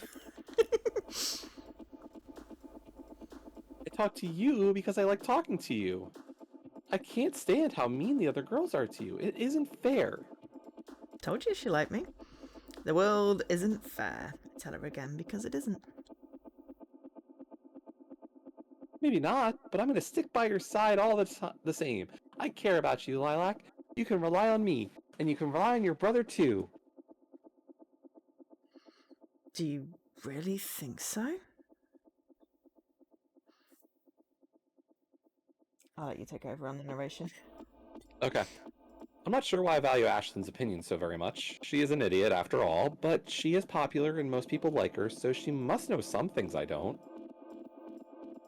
Maybe she isn't as stupid as she looks. Also, is the music doing, like, Yes. discordant? Right, okay, not Doppler. just me. I don't know what it is, but it's painful. Yeah, it's yeah, okay, good. Yeah, That's hopefully not we you. can That's change scenes at some point because it's making me feel nauseous. I think so, Ashlyn says firmly. I know how much Jesse cares about you. He's a nice person, and he won't abandon you. He wouldn't do that. You're just saying that because you like him. I like him because he's a good person. He's good looking, too. He's 19. He's too old for you. So what about you then, Lilac? And, I add inside my head, if you make a move on him, I will never talk to you ever, ever, ever again, even if you are my only friend, because I love my brother much, much more than you could imagine, you idiot. Well, Sorry. maybe. Ashlyn says, her face turning pink again, as it often does whenever Jesse comes up. But he's your brother, right? You should know him better even than I do. I know him much, much better than you do. Then you should know he'll always be there for you no matter what. That's why you shouldn't be sad. I'm sure he'll call you soon. You just need to have more faith. That's what Mrs. Corey says too. And she's right. Stop being so mopey. Now finish up your ice finger. They always cheer me up when I'm sad. Sugar rush. I can't imagine Ashlyn ever being sad. She's perpetually cheerful and she hardly ever frowns. She isn't like me. Then again, most people aren't. She might still be depressed. I know lots of people that seem outwardly ecstatic and have lots going on inside. School day passes without event. Interesting things rarely happen at school. Even the endless parade of bullying has become boring. I've heard every insult dozens of times before. Mrs. Lambert, my nasty English teacher, gives us scores for our English projects, which we handed in last week. She asked us to write an article about our hometown or village, highlighting, use her own words, the more interesting aspects of it. As I live in Zennor, which is Zennor, which is very small, there isn't much to write about. When I looked Zennor up online, I learned that the famous writer D.H. Lawrence lived in Zennor for a while. Mrs. Lambert told me I should write about that, but I don't feel like it. I thought D.H. Lawrence was boring, so I wrote about the Mermaid of Zennor instead. I wrote about the mermaid, actually. I wrote pages and pages, much more than everybody else, but Mrs. Lambert can't have appreciated it very much because she gave me a D. She said that though my essay was well written, I was supposed to write a factual account about my village, not a fairy tale. Was she specific about this? Because this is where the whole, unwritten instructions come in. And teachers love to, yell at you when you didn't follow the rules that weren't written down. Your paragraphs are well divided and your vocabulary is diverse, Mrs. Lambert wrote on my homework in red pen, but you've strayed too far from the subject matter. Read the question more carefully next time, Lilac. I'm going back. What was the question? Write an article about our hometown or village, highlighting the more interesting aspects of it. At what point does it say factual? Well, realistically, that doesn't. If she framed it strictly as the story of the Mermaid of Zennor, then it doesn't highlight the historical aspect or the folklore aspect of it, and instead only focuses on the story of the Mermaid of Zennor. Whereas I think if it was framed as the folk tale, it probably works, because if you frame it around the church and the bench and the story in general, I think it works. But by the sounds of it, what Lilac did was frame it more of a, oh, the mermaid was so great. And beautiful, and I'm not beautiful, and all the stuff she was wobbling on about at the Knowing beginning. how Lilac generally seems to talk about it, that's where I think she went. Possibly. So, I don't know why she punctuated her criticism with 3 exclamation points. I thought Mrs. Lambert was supposed to be an English teacher. She should know by how unnecessary it is to use more than 1 exclamation point. How can I take her comments seriously when she is so bad at writing herself? I think my essay about the Mermaid of Zennor annoyed her. I seem to annoy all my teachers, but I annoy Mrs. Lambert most of all, because she thinks I have potential, but I never listen to what she says. Mrs. Lambert tells me I daydream too often in class, which I do, but that's her fault because her lessons are boring, and so are the books we have to read. Oh, yeah. I would pay more attention if we were allowed to read exciting books, like the Discworld series, which are some of my Yay! Terry favorite Pratchett! because my brother likes them, instead of A Christmas Carol, which is boring. True. I don't know why we're reading A Christmas Carol anyway, because it's not Christmas yet. It will be Christmas soon, but it's November. But it's still a whole month away. Teachers are stupid. My classmates are stupid. School is stupid. Mrs. Corey isn't stupid, though. I think Mrs. Corey is rather smart. I like her much, much more than I like Mr. Penrose, Mrs. Lambert, and the rest of the teachers. After school on Mondays and Thursdays, I have to go to Mrs. Corey's office for half an hour. Mrs. Corey says it's for a friendly chat. She even brews tea and prepares biscuits, though she probably isn't meant to do that because she's my teacher and not my friend. It isn't a friendly chat, though, and Mrs. Corey doesn't see me because she wants to. This is actually a counseling session, which I have to attend because last year when I was in year 8, I stabbed Megan in the hand with a compass in math class because she said mean things about my brother. She said I was from a family full of freaks, which wouldn't normally upset me because I don't like dad or mom, and I don't like myself much either, but then she said my brother seemed normal, but he was probably just as messed up as I was, and that made me angry, so I stabbed her. Yeah, I get that. I think it was a reasonable response, but my math teacher disagreed, so I was sent to the headmaster's office. Yeah, we have shared chat, Havor. We're using the stream together functionality. Well, we're using the shared chat functionality of the stream together bit because we're still just using Discord chat for the actual chat part. But yeah, shared chat is excellent. Loving it. The headmaster asked me why I stabbed Megan, and I said it was because she was rude to my brother. And the headmaster said he would understand why that might have made me angry. But most people don't stab their classmates when they are in a bad mood. I said Megan and her friends were always mean to me, and I had tried to ignore it, but picking on my brother was the last straw. The headmaster was sympathetic, but he still suspended me from school for 3 days. Oh, this bugs me because it's always the person who's getting bullied when they finally hit the last straw and do something that then they get punished and the bullies don't get punished, and that bugs me so much. Then I had to do a psychiatric evaluation, and the doctor at the hospital said I had some unresolved problems, so now I have to have counseling sessions with Mrs. Corey. The headmaster told Megan off for being mean to me, but he didn't give her a suspension, which I thought was horribly unfair. Yeah. Megan stopped teasing me for a little bit, maybe because she was scared of me, but after a few weeks, the teasing started all over again, so I don't think it helped. I was talking to Mrs. Corey, though, and I liked her tea, and I even liked the biscuits, so I suppose it could be worse. I enter Mrs. Corey's office, closing the door behind me, and then take a seat. Hello, Lilac, Mrs. Corey says with a smile, like she really is happy to see me, and this isn't part of her job. How was your day? It was the same as always, I say after a long pause. I hope Megan and her friends weren't too mean to you.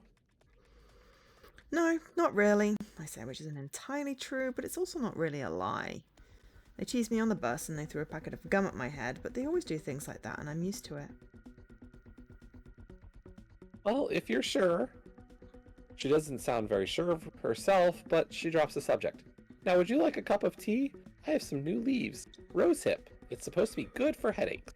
Ooh, it tastes nice as well. I don't have a headache, but I would like some tea, please. Always. Wonderful. I'll put the kettle on. Mrs. Corey removes her portable kettle from the bottommost drawer of her desk and plugs it into the socket on the wall. She fills the kettle up with water from a drinking flask and then turns it on. The kettle beeps and the water inside it begins to boil. Mrs. Corey winks at me conspiratorially and presses a finger against her lips. Keep quiet about this, all right? This is our little secret. I nod. Mrs. Corey isn't supposed to have a portable kettle in her office. It's against health and safety rules. Apparently it could be a fire hazard, but that just sounds stupid to me. I don't think the kettle will spontaneous combust any more than Megan will, though I've imagined her slow and painful death many, many times. Mrs. Corey takes 2 cups from her cupboard and fills them with tea leaves.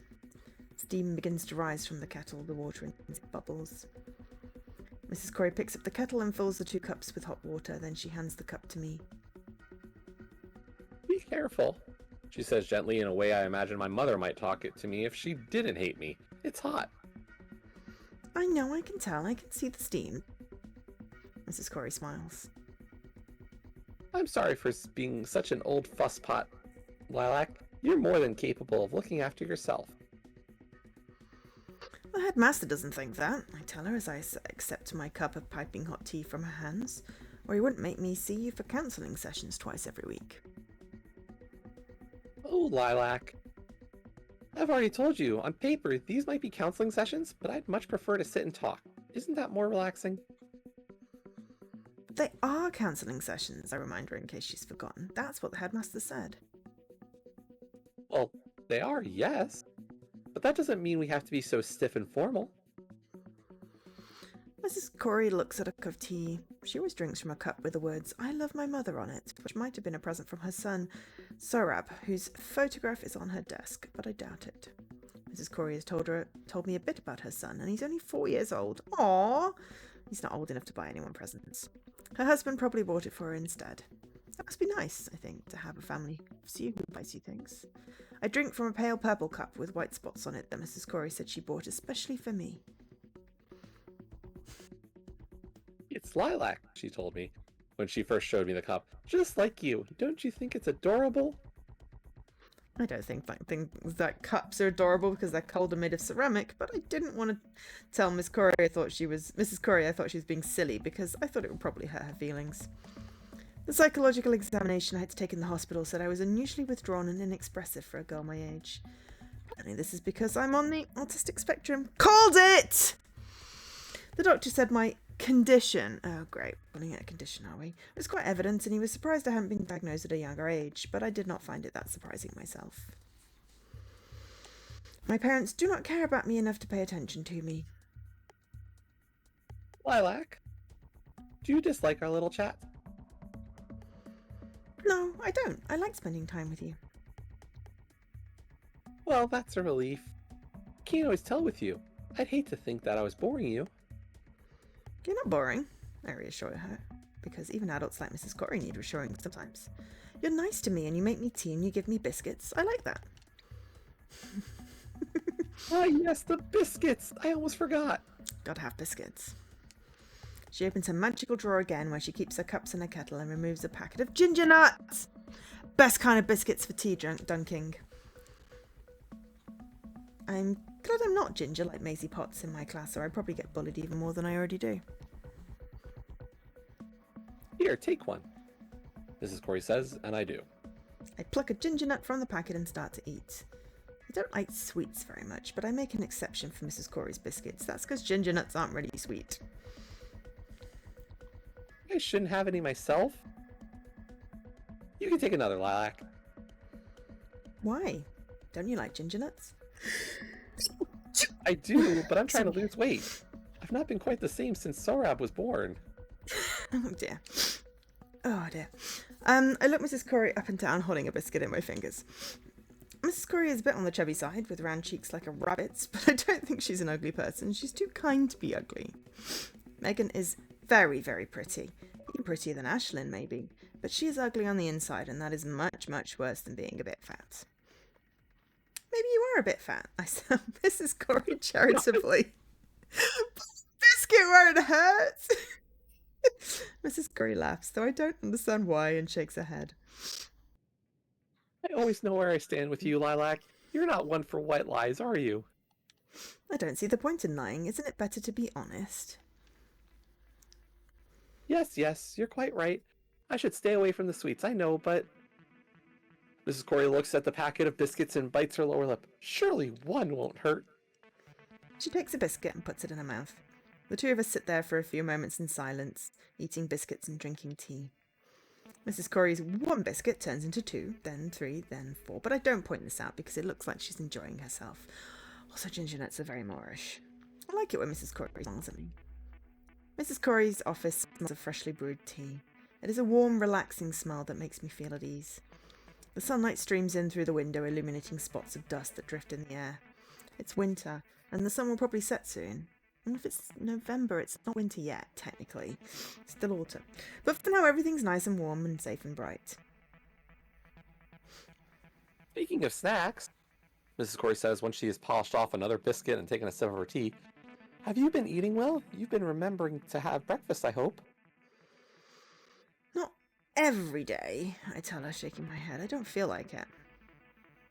Me too. Yeah. Couldn't you eat something small, like a yogurt or a piece of fruit? I don't like yogurts or fruit. Oh dear, what a picky girl you are. But you have no problem eating my biscuits. Biscuits are not yogurts and fruit. That's because I like being in your office. It feels safe. Okay, so start bringing yogurts and fruit and make her eat them in your office in the morning. I mean, sometimes I really don't feel like yogurt. There's very few yogurts I actually like. Fruit makes me ill, which is unhelpful.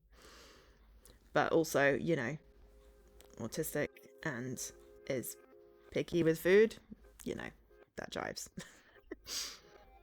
I'm glad to hear that, Mrs. Corey says, but she is frowning and she doesn't look very glad. But does that mean you don't feel safe at home? Not really. Is your father still in a bad temper?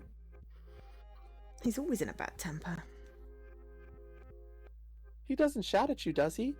Does he say cruel things or insult you? He used to scold me a lot, but doesn't talk to me very much now. It's like I don't even exist. And how does that make you feel? Shrug. It doesn't bother you? I don't know. Maybe I like this better. At least it's quiet at home. But you don't feel safe there. It isn't that I don't feel safe, I tell her, trying to puzzle my way through my own feelings. But home isn't a nice place. It doesn't feel right, not since my brother left. I see. So you're still missing Jesse, are you? Oh, we always miss Jesse.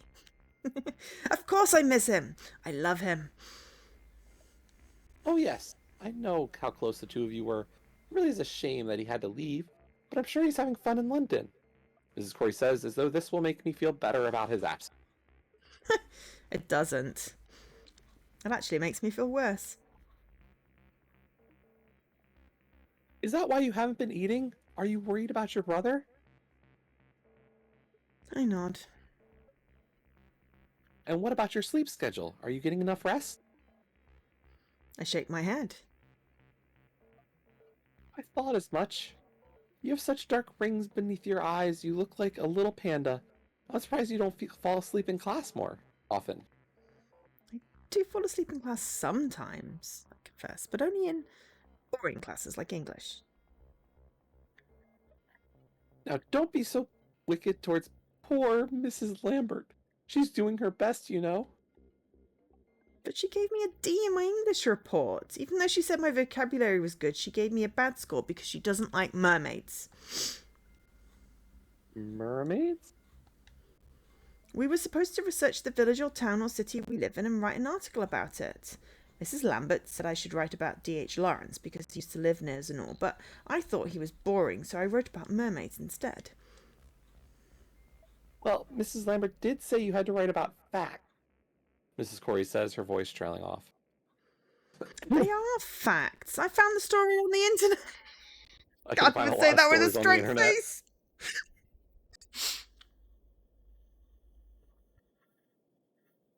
But it is a story, Mrs. Corey says doubtfully. Mrs. Lambert didn't want you to write about legends or fairy stories, though it does sound like splitting hairs to me.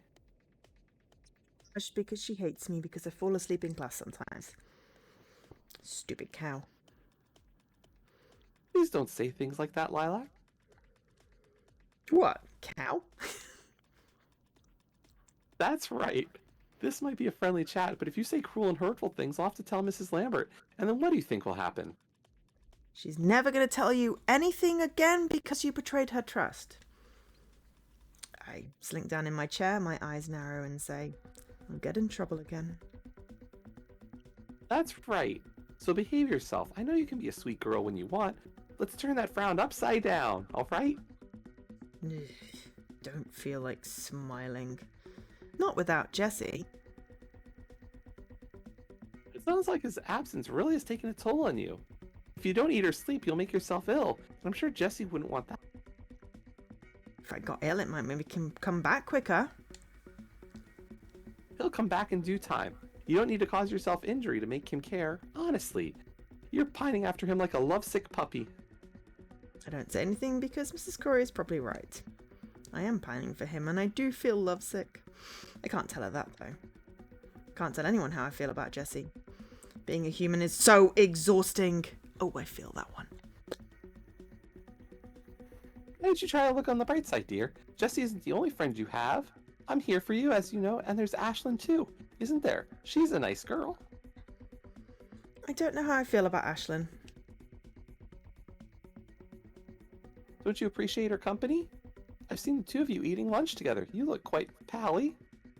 I don't mind if Ashlyn wants to be my friend, but I don't know why she does. It bothers me. We don't have anything in common. I'm sure she likes you because you're a nice girl. No matter what you might think. Who wouldn't want to be your friend? Isla and Phoebe and Lucy and Meg don't.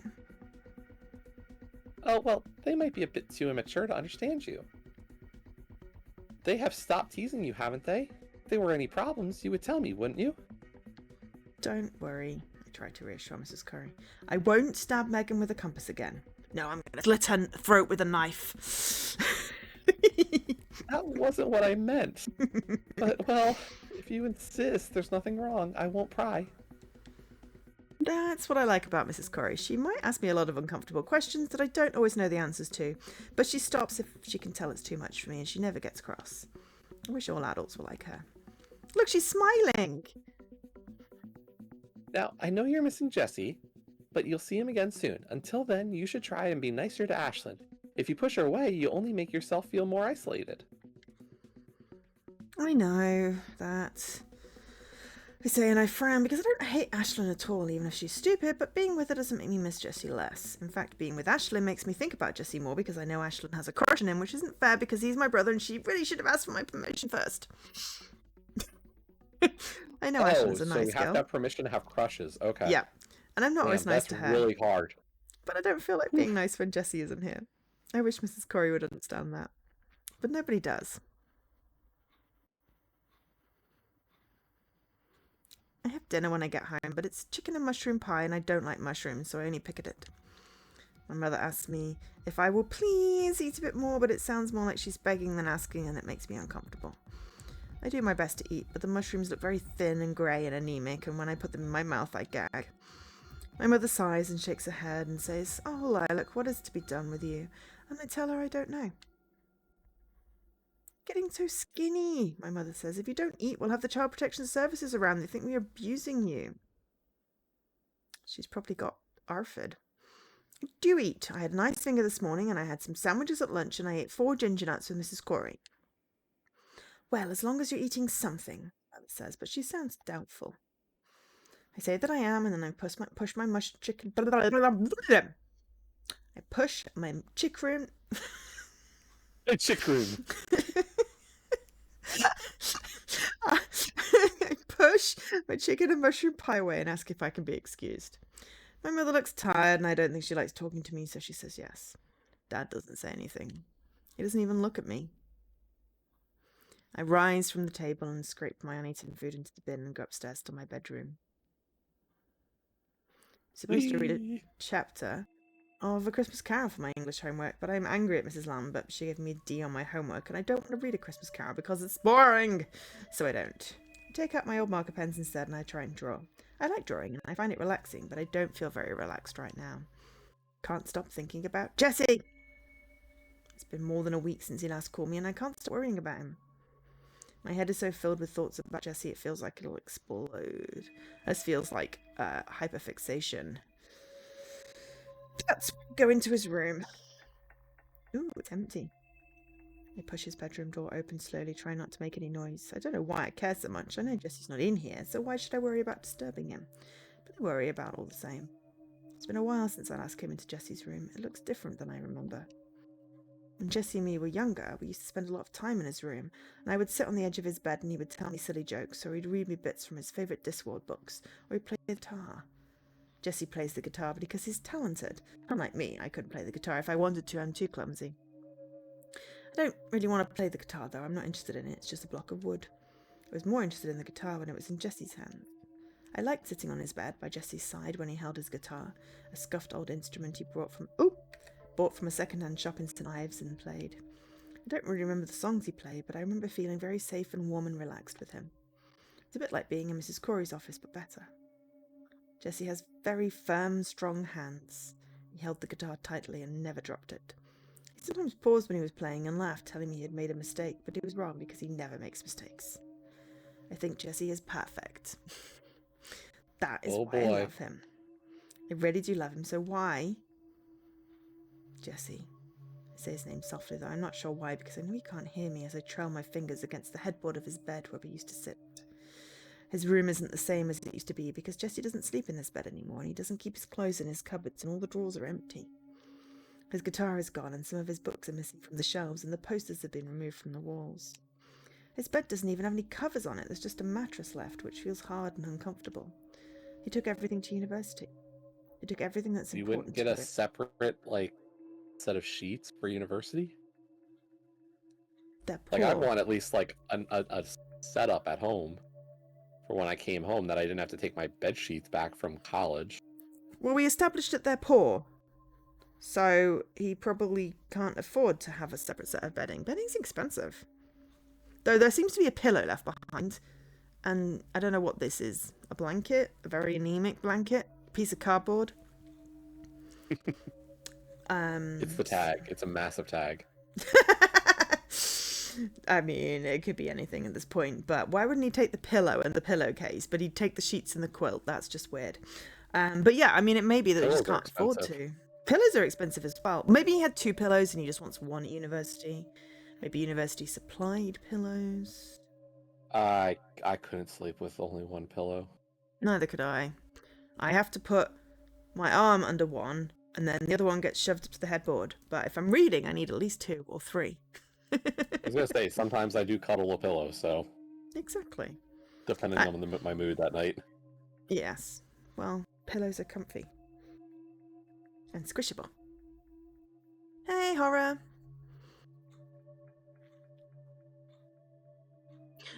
Something I don't know is if someone types in the shared chat on your channel, does it come through on my VOD? I can tell you that it's showing up in my chat box, and I'm sure it's showing up in the box. That's a good point. It is showing up in chat box. That's cool then. Though that's very confusing for the Nightbot messages. Because it doesn't have the channel marker. Does it? Not in your chat box, no. It just had Horror doing the little emotes and then my message, though at some point I'm putting a bot in. I just haven't created my bot account yet. I had a bot on Mixer. It has the badges. Oh, does it? Oh, mine, yes. But... not on yours, I don't think. No, I have the badges. In your chat? No, the sub stuff. Yeah, but it doesn't have the little picture. No. Yeah, that's what I meant. It doesn't have the channel icon. So it's confusing, chat. But at least, it's both coming through on the API, which is great, because it means that I'm not... When we say hello to someone not on my VOD, because they did a message, it's not going to be confusing and not have the thing. Any which way, I like the shared chat. The shared chat is good. It can stay.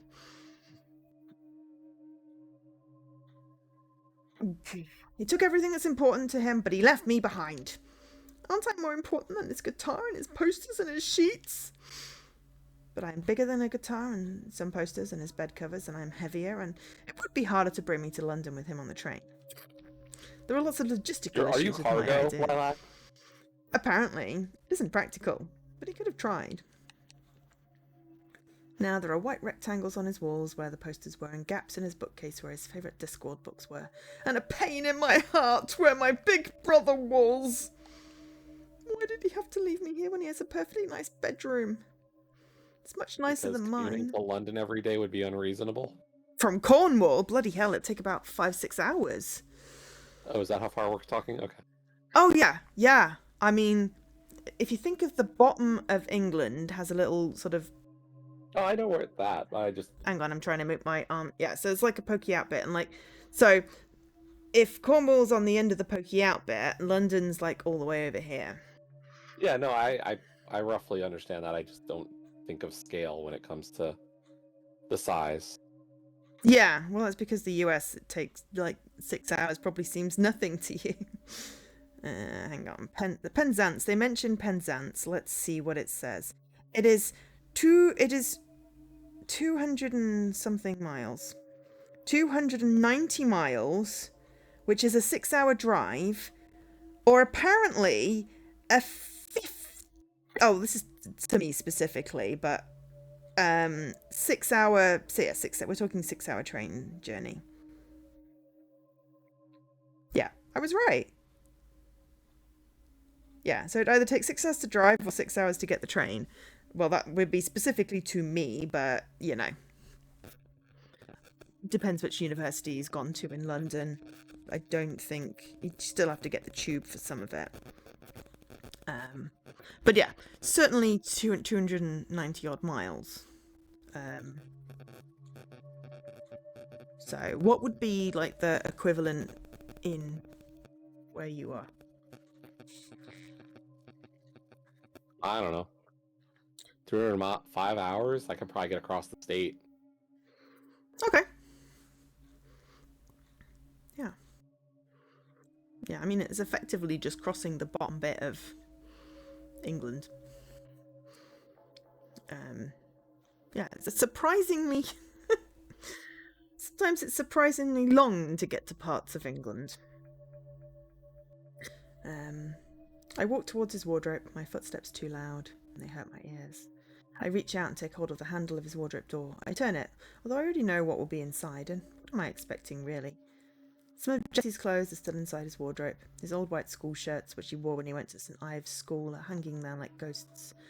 So are his old plain black school trousers and a few sweaters and a pair of trousers he bought from a charity shop in St. Ives that have always been too big for him. The rest of Jesse's clothes, his nice leather jacket that smells of pine, and his t-shirt with faded band logos, and his Converse trainers are gone. He took everything else and left me with nothing. He even took the photographs he used to have blue tacked on his wardrobe doors of him with his guitar and me holding his hand, and the pair of us on a trip to an old castle back when Mum and Dad still took us on trips. They haven't in a while. What do I have to remember Jesse with now? The old cast-off clothes he does not want, and leftover blue tack on his wardrobe door where our faces used to be. Well, yeah, why don't we have pictures? You know. Mrs. Corey told me I should be optimistic. She said I should focus on what I do have rather than what I don't have. That's easy for her to say. She has a husband and a son who loves her, but I have nothing. Being in Jesse's room always used to comfort me, but now it reminds me of what I don't have. So much angst! Nobody to talk to. This isn't fair, I say. Then I take one of Jesse's old school shirts from the hanger and embrace it. I bury my nose in his shirt and smell it, but it doesn't smell like Jesse. It smells like the inside of his wardrobe. My eyes are starting to sting. I'm crying. I nuzzle my face against Jesse's shirt, which doesn't smell of him, and pretend that I'm hugging my brother, and he's hugging me back, and everything is all right. It doesn't cheer me up. I'm not good at telling lies, especially not to myself. Why did you leave me? I say, my voice muffled by the fabric of his shirt. Why? The shirt does not answer, of course, because it is a shirt. But even if it did, I know what it would say. He had to leave because he got accepted to a good university in London. Aren't you happy for him? Are you the ghost of school shirts past? Shirt. For some reason the shirt sounded a lot like Mrs. Corey. She's also very sensible. We could have done with that, like, tone marker before. No, I like ghost shirt. Yeah, I prefer ghost shirt, yeah. I'm happy for him, I mumble, my cheeks red and my face splotchy with tears, but I wish I could have gone with him. You can't, because you haven't finished secondary school yet. Shirt explains kindly. If you want to stay with your brother, you need to get older. But how can I get older? I ask. You need to wait like everybody else. But I've waited too long already. It feels like he's been gone forever. It's unbearable. It hurts so much I can't eat and I can't sleep and I can't live. You'll need to do your best. That's all you can do. But how can I do that? What should I do? I can't tell you that because I'm only a shirt.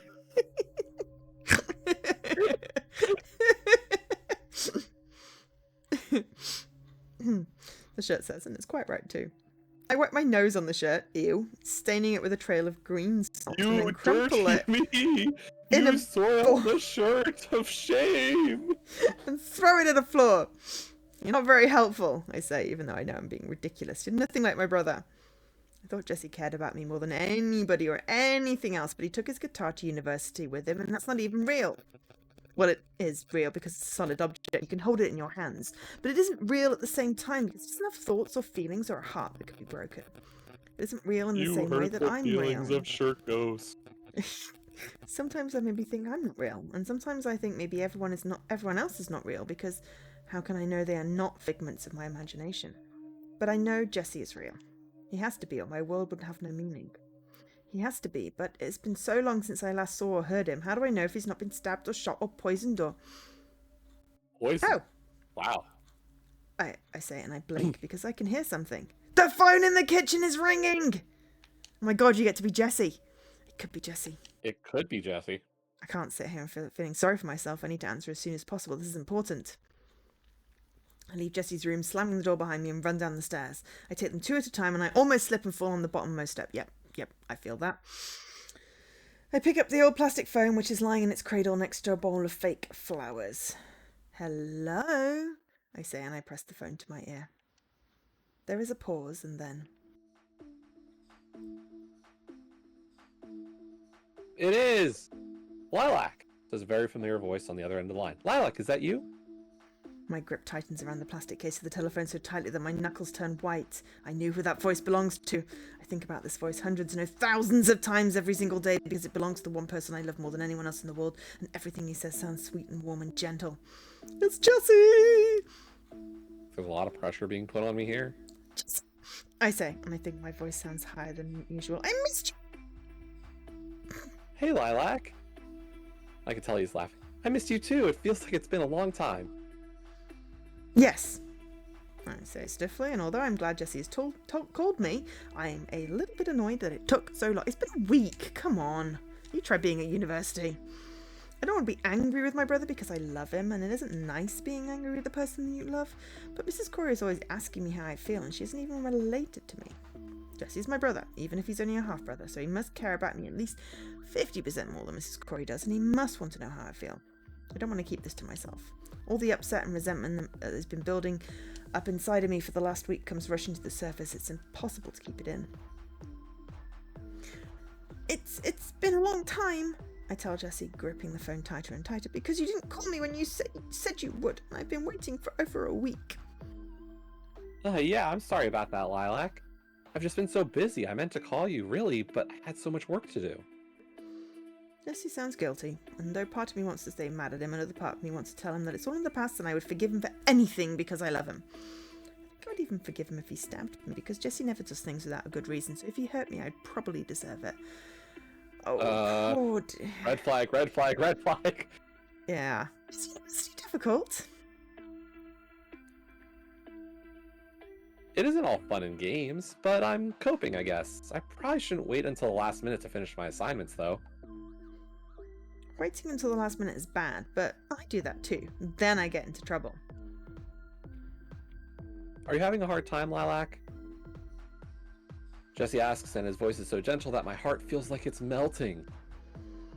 It isn't too hard, I tell him, because I don't want him to worry about me. You're probably having a harder time. What's London like? Big. Jesse says, and he laughs again. Jesse isn't like Dad, who is stony and silent, and he isn't like my mother, who's quiet and retiring. Jesse's loud, but not in an annoying way like Ashlyn. He's almost always smiling, and he brings laughter with him wherever he goes. The house has felt a lot quieter and sadder and lonelier without him. You haven't gotten lost in London, have you? Once or twice, Jesse says, but I think he's lying. I can practically hear him squirming on the other end of the line. Once or twice? Are you sure that's all? Ouch, you're not letting me catch a break, are you, Lil? Do you want to hear about my failures that badly? No, I just want to know if you've been alright. Oh, so that's it? That's it. Here I was thinking you were trying to take a dig at me. I should have known better. You'd never do anything so callous. So, have you gotten lost? Oh, all the time in the beginning. Everybody says the underground is easy to navigate, but there's nothing like that in Cornwall, so I got a little bit confused. I was late to my lectures on more than one occasion. If you have to get the tube to your lectures, I'm not surprised. I hope you didn't get in trouble. People are always late to uni lectures. It's how uni is. It isn't at all like school. Don't you get told off? Not really. I'd only be in trouble if I failed to hand in any of my papers. Other than that, it seems like the pro too much. Wow. I wish Mrs. Lambert didn't care. Mrs. Lambert? Is she still working at St. Ives? Yeah, she is, and I don't think she likes me very much. She's always picking on me. She gave me a D in my English homework because I didn't write about D.H. Lawrence, but that isn't my fault. He's boring. Don't pay any attention to her. She's a silly old bat. She says I should act more like you, but that isn't possible. There's only one of you. And a good thing, too. You might be my younger sister, but sometimes I think you're more responsible than I am. You've a better sense of direction, at least. I bet you'd get along just fine in London. Do you really think so? Sure, the underground would be easy for you. Sometimes I wish I had you with me to show me around. Well, I say, and my face turns red. I could always come and stay with you for a bit if you wouldn't mind. That might be a good idea. I'd love to show you around. I think you'd like going to St. Paul's Cathedral. I'd like to go anywhere with you. Great, then why don't we arrange it sometime? It'll be fun. I feel sorry for you, Lilac, stuck back in Zennor. I know it's a nice place, and sometimes I miss it, but there's so much more to do when you're in London. I know, I looked it up online in IT class. I don't tell Jessie that I was researching London when I should have been working on my spreadsheet because I want to live with him someday, and I've been doing everything I can to acclimatise myself with England's capital. I think that might sound a bit desperate. Sounds like a lot of things. Yeah. Obsessive. So you've been doing your homework then. Good girl. Oh, if you're still having trouble getting around, I can help navigate. Oops, excuse me. I don't want to repeat what happened at Godrevy Point. Godrevy Point? We went there a while ago, you and me.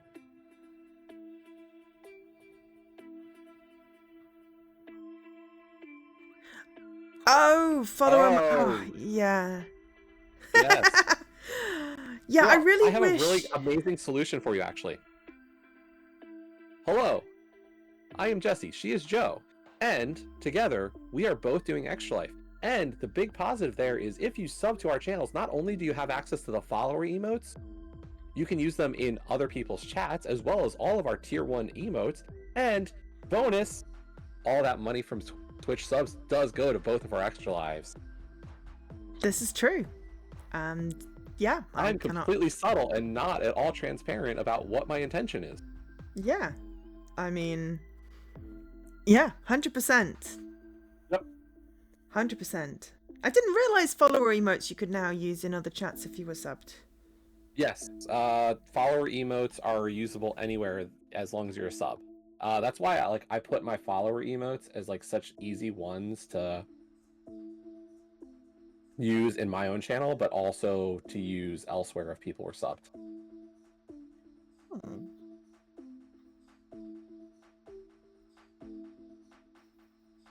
I did not know that was a thing.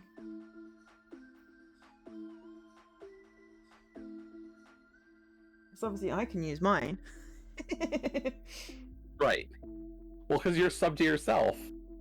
Not technically. You are. I mean, yes. It lists you as being a tier 3 sub to yourself. Yeah. Without having to pay tier 3 prices. That's a good point. It doesn't show you easily which ones are sub and which one's a follower emote, though, when you're in a little explory thing. But yes, apparently, Jessie is the font of all knowledge, as well as being awesome and, you know, in London. Jessie is not the character in this game, although they do share a name. But yes, apparently, if you want to do the follower emote thing, just sub. And yes, all money earned through Twitch goes straight to Extra Life. And, you know, whether it's on mine or it's on Jessie's, it's going for a good cause. Though my stupid page is broken and doesn't show the Sick Kids Foundation, it just has the generic thing, or at least it did. Which annoys me, because I select... Sick Kids Foundation not the generic thing? No, Sick Kids is not the generic one. No, it's now fixed, but it did just have Children's Miracle Hospitals, which is the generic thing. Now it has Sick Kids back again, but a couple of days ago it was broken. Now it's back. Okay, so it wouldn't be a terrible thing if they had like a general foundation, if you didn't have a hospital in mind. I know, but I specifically selected Sick Kids because it's in Toronto and it has a international wing, so it's tangentially related to, you know, the fact that I'm in England. It sounds international because it's Toronto. No, it specifically has an international wing which deals with, you know, kids from other places that when they come in and if they're sick. And also, I kind of like the fact that it's called the Sick Kids Foundation, so I can say I'm raising money for sick kids, and it's true in all senses of the word.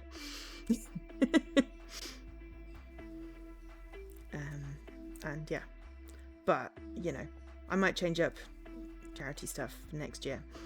We will have to see, because game day is always the first weekend in November, and from next year, I am not wanting to miss youngest Nibbling's birthday, which is the beginning of November.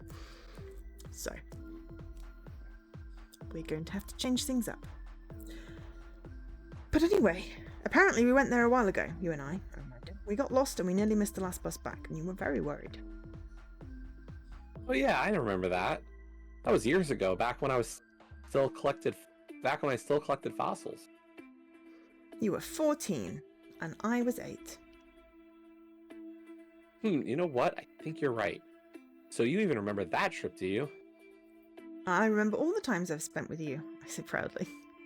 All the memories we've made together over the years are precious to me, and I won't let them go.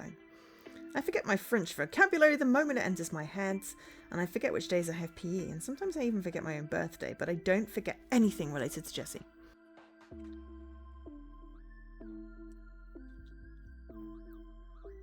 Trust you to bring up all my weakest moments. I'd almost forgotten myself. I can't slip up when you're around. It was alright, because we didn't miss the last bus home after all, even though you were starting to worry. Hey, Sean. I mean, we've won 3 achievements. Yeah, we tried extra hard to get those 3 achievements so far. We've not made any choices. Nope. We've been reading a book.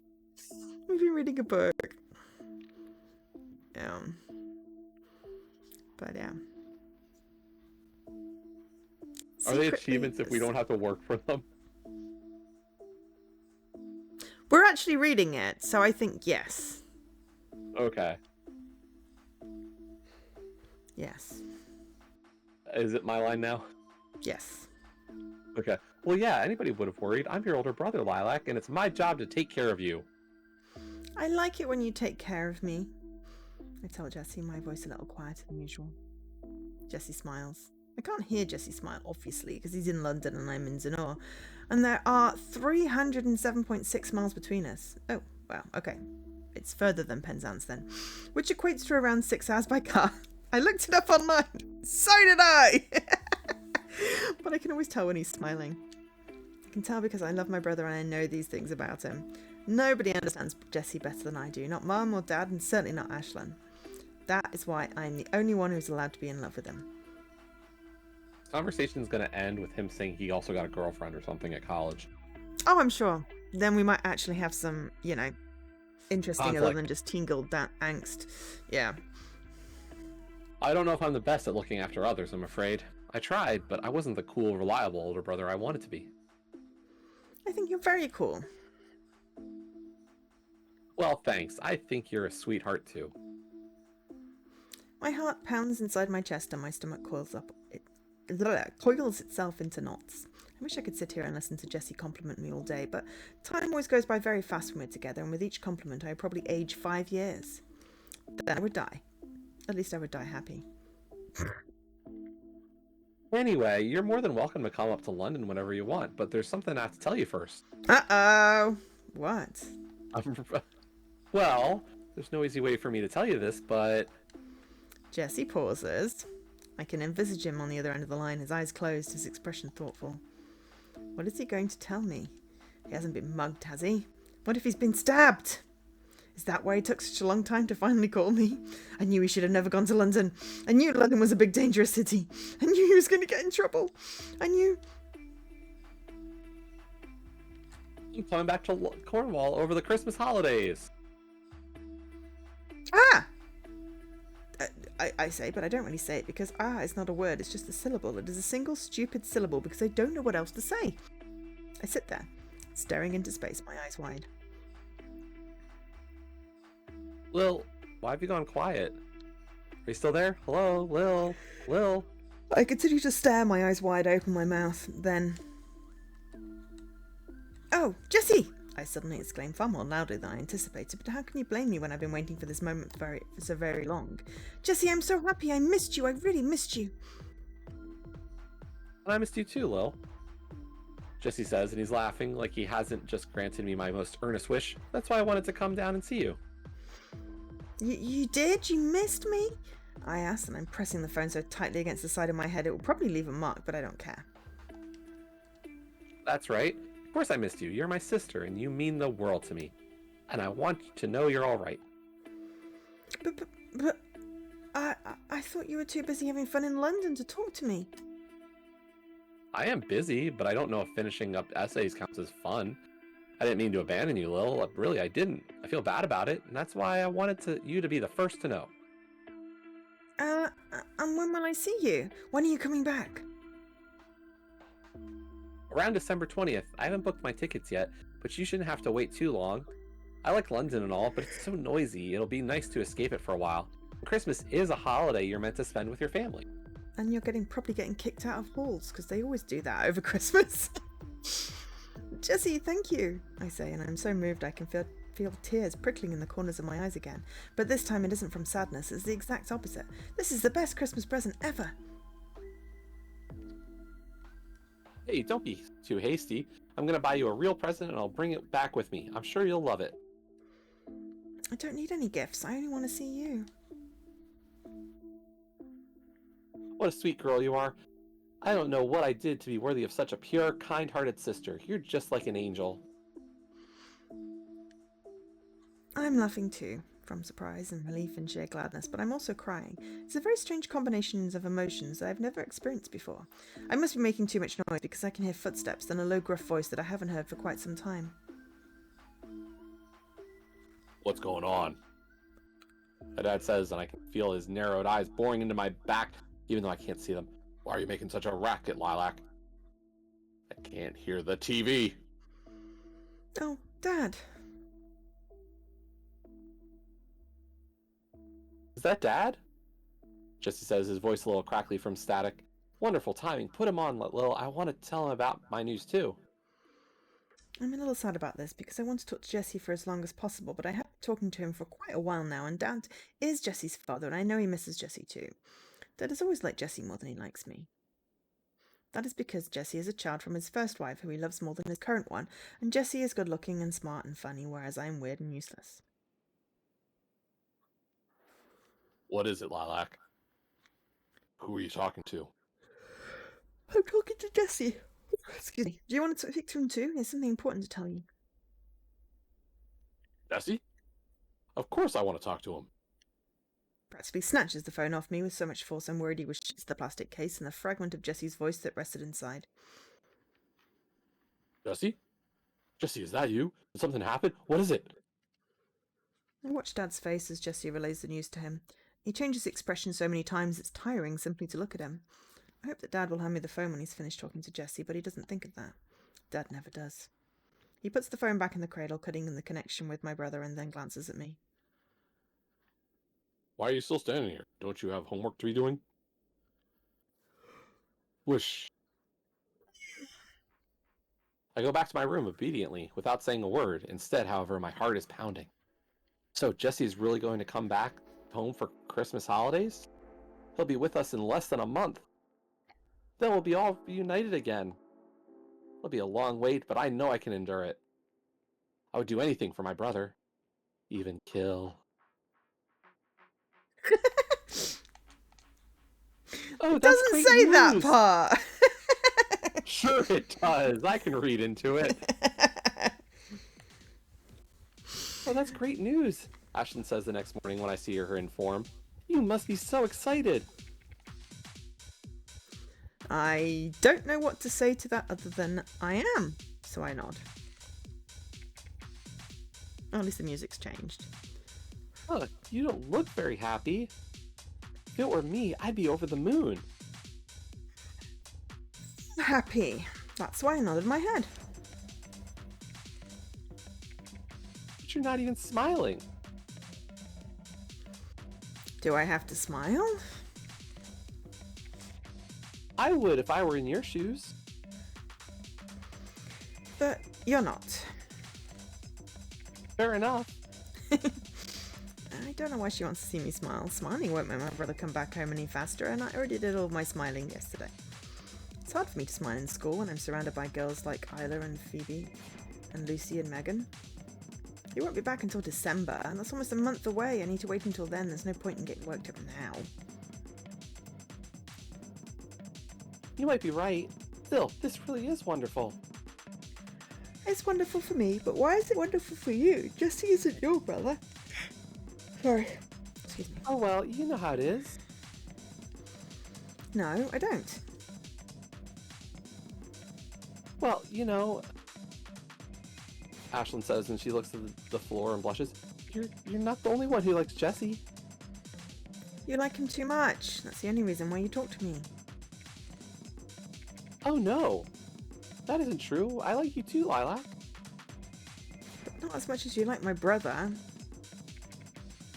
That's different, Ashlyn says, and her face turns pink again, but I don't really care.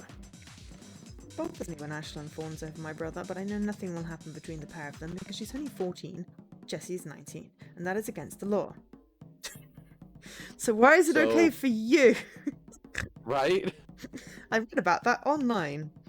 Anyway, I can't imagine my brother would be interested in Ashlyn, even if she is pretty and she smiles a lot. He has me. Most people don't like me, but Jesse does, and I have faith in him. I start to think about the fun things I will do with Jesse and everything I want to tell him, and then I start smiling but despite myself, even though I'm in a busy classroom and it's quite noisy and formal start soon. There you go, Ashlyn says, and she pokes my cheek with her fingertip. What was that for? You're finally smiling. You hardly ever do that. Ah, stupid A button. Because I don't feel like it. I don't have much to smile about. Well, I'd wish you'd do it more, whether you have a reason or not. You look a lot cuter like that. My brow furrows and I say, I am not cute, I am plain and ugly. You're not ugly. Maybe you do look a little bit plain when you're always frowning. It's such a waste. A smile is a girl's best weapon. Oh, hello, society. I look at Ashlyn uncomprehendingly. I always thought knives or axes would be more effective weapons than smiles. Ashlyn says a lot of silly things like that. It's probably because she isn't very smart.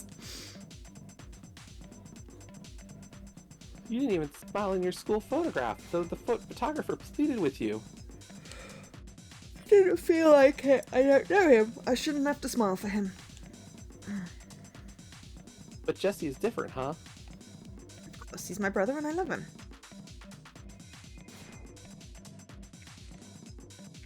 Jeez, Ashlyn says, and she shakes her head. It'd be nice if you'd smile at me like that every once in a while. It'd make me feel more appreciated. I don't dislike you. I tell Ashlyn fairly because I don't, but you're not the same as my brother.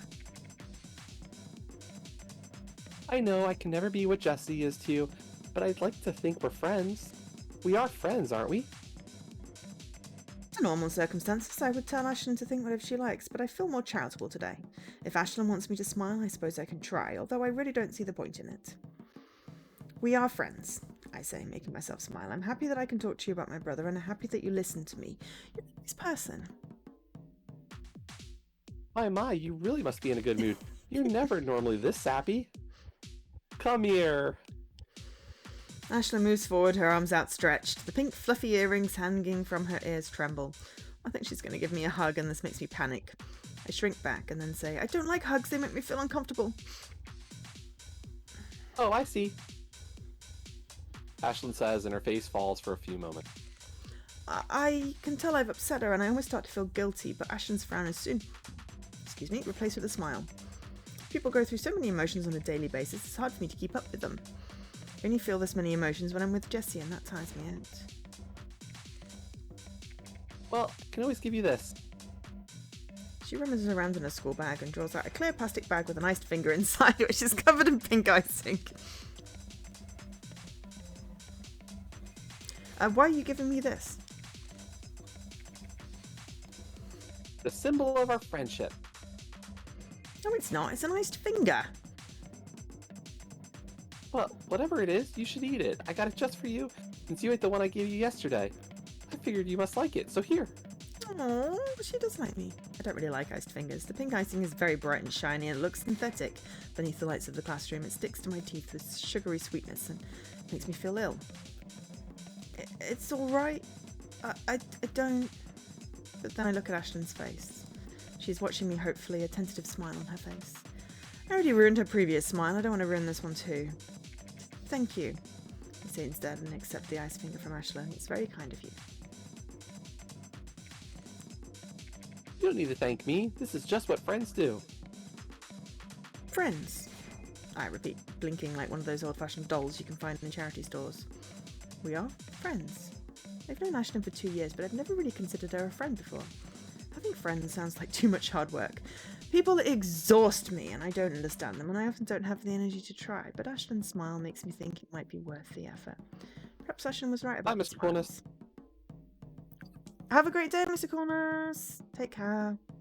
They are good weapons. They are certainly very persuasive. If I smiled more, would people like me like they like Ashlyn? If more people like me, I would not be alone, even when Jessie is in London. Don't want Jessie to worry about me. So I smile. I smile at Ashlyn, and she smiles back at me, and for some reason, smiling does not feel nearly as difficult as it used to. We've grown! We've grown as a person. Level up. Level Time up. passes incredibly slowly after Jessie's telephone call.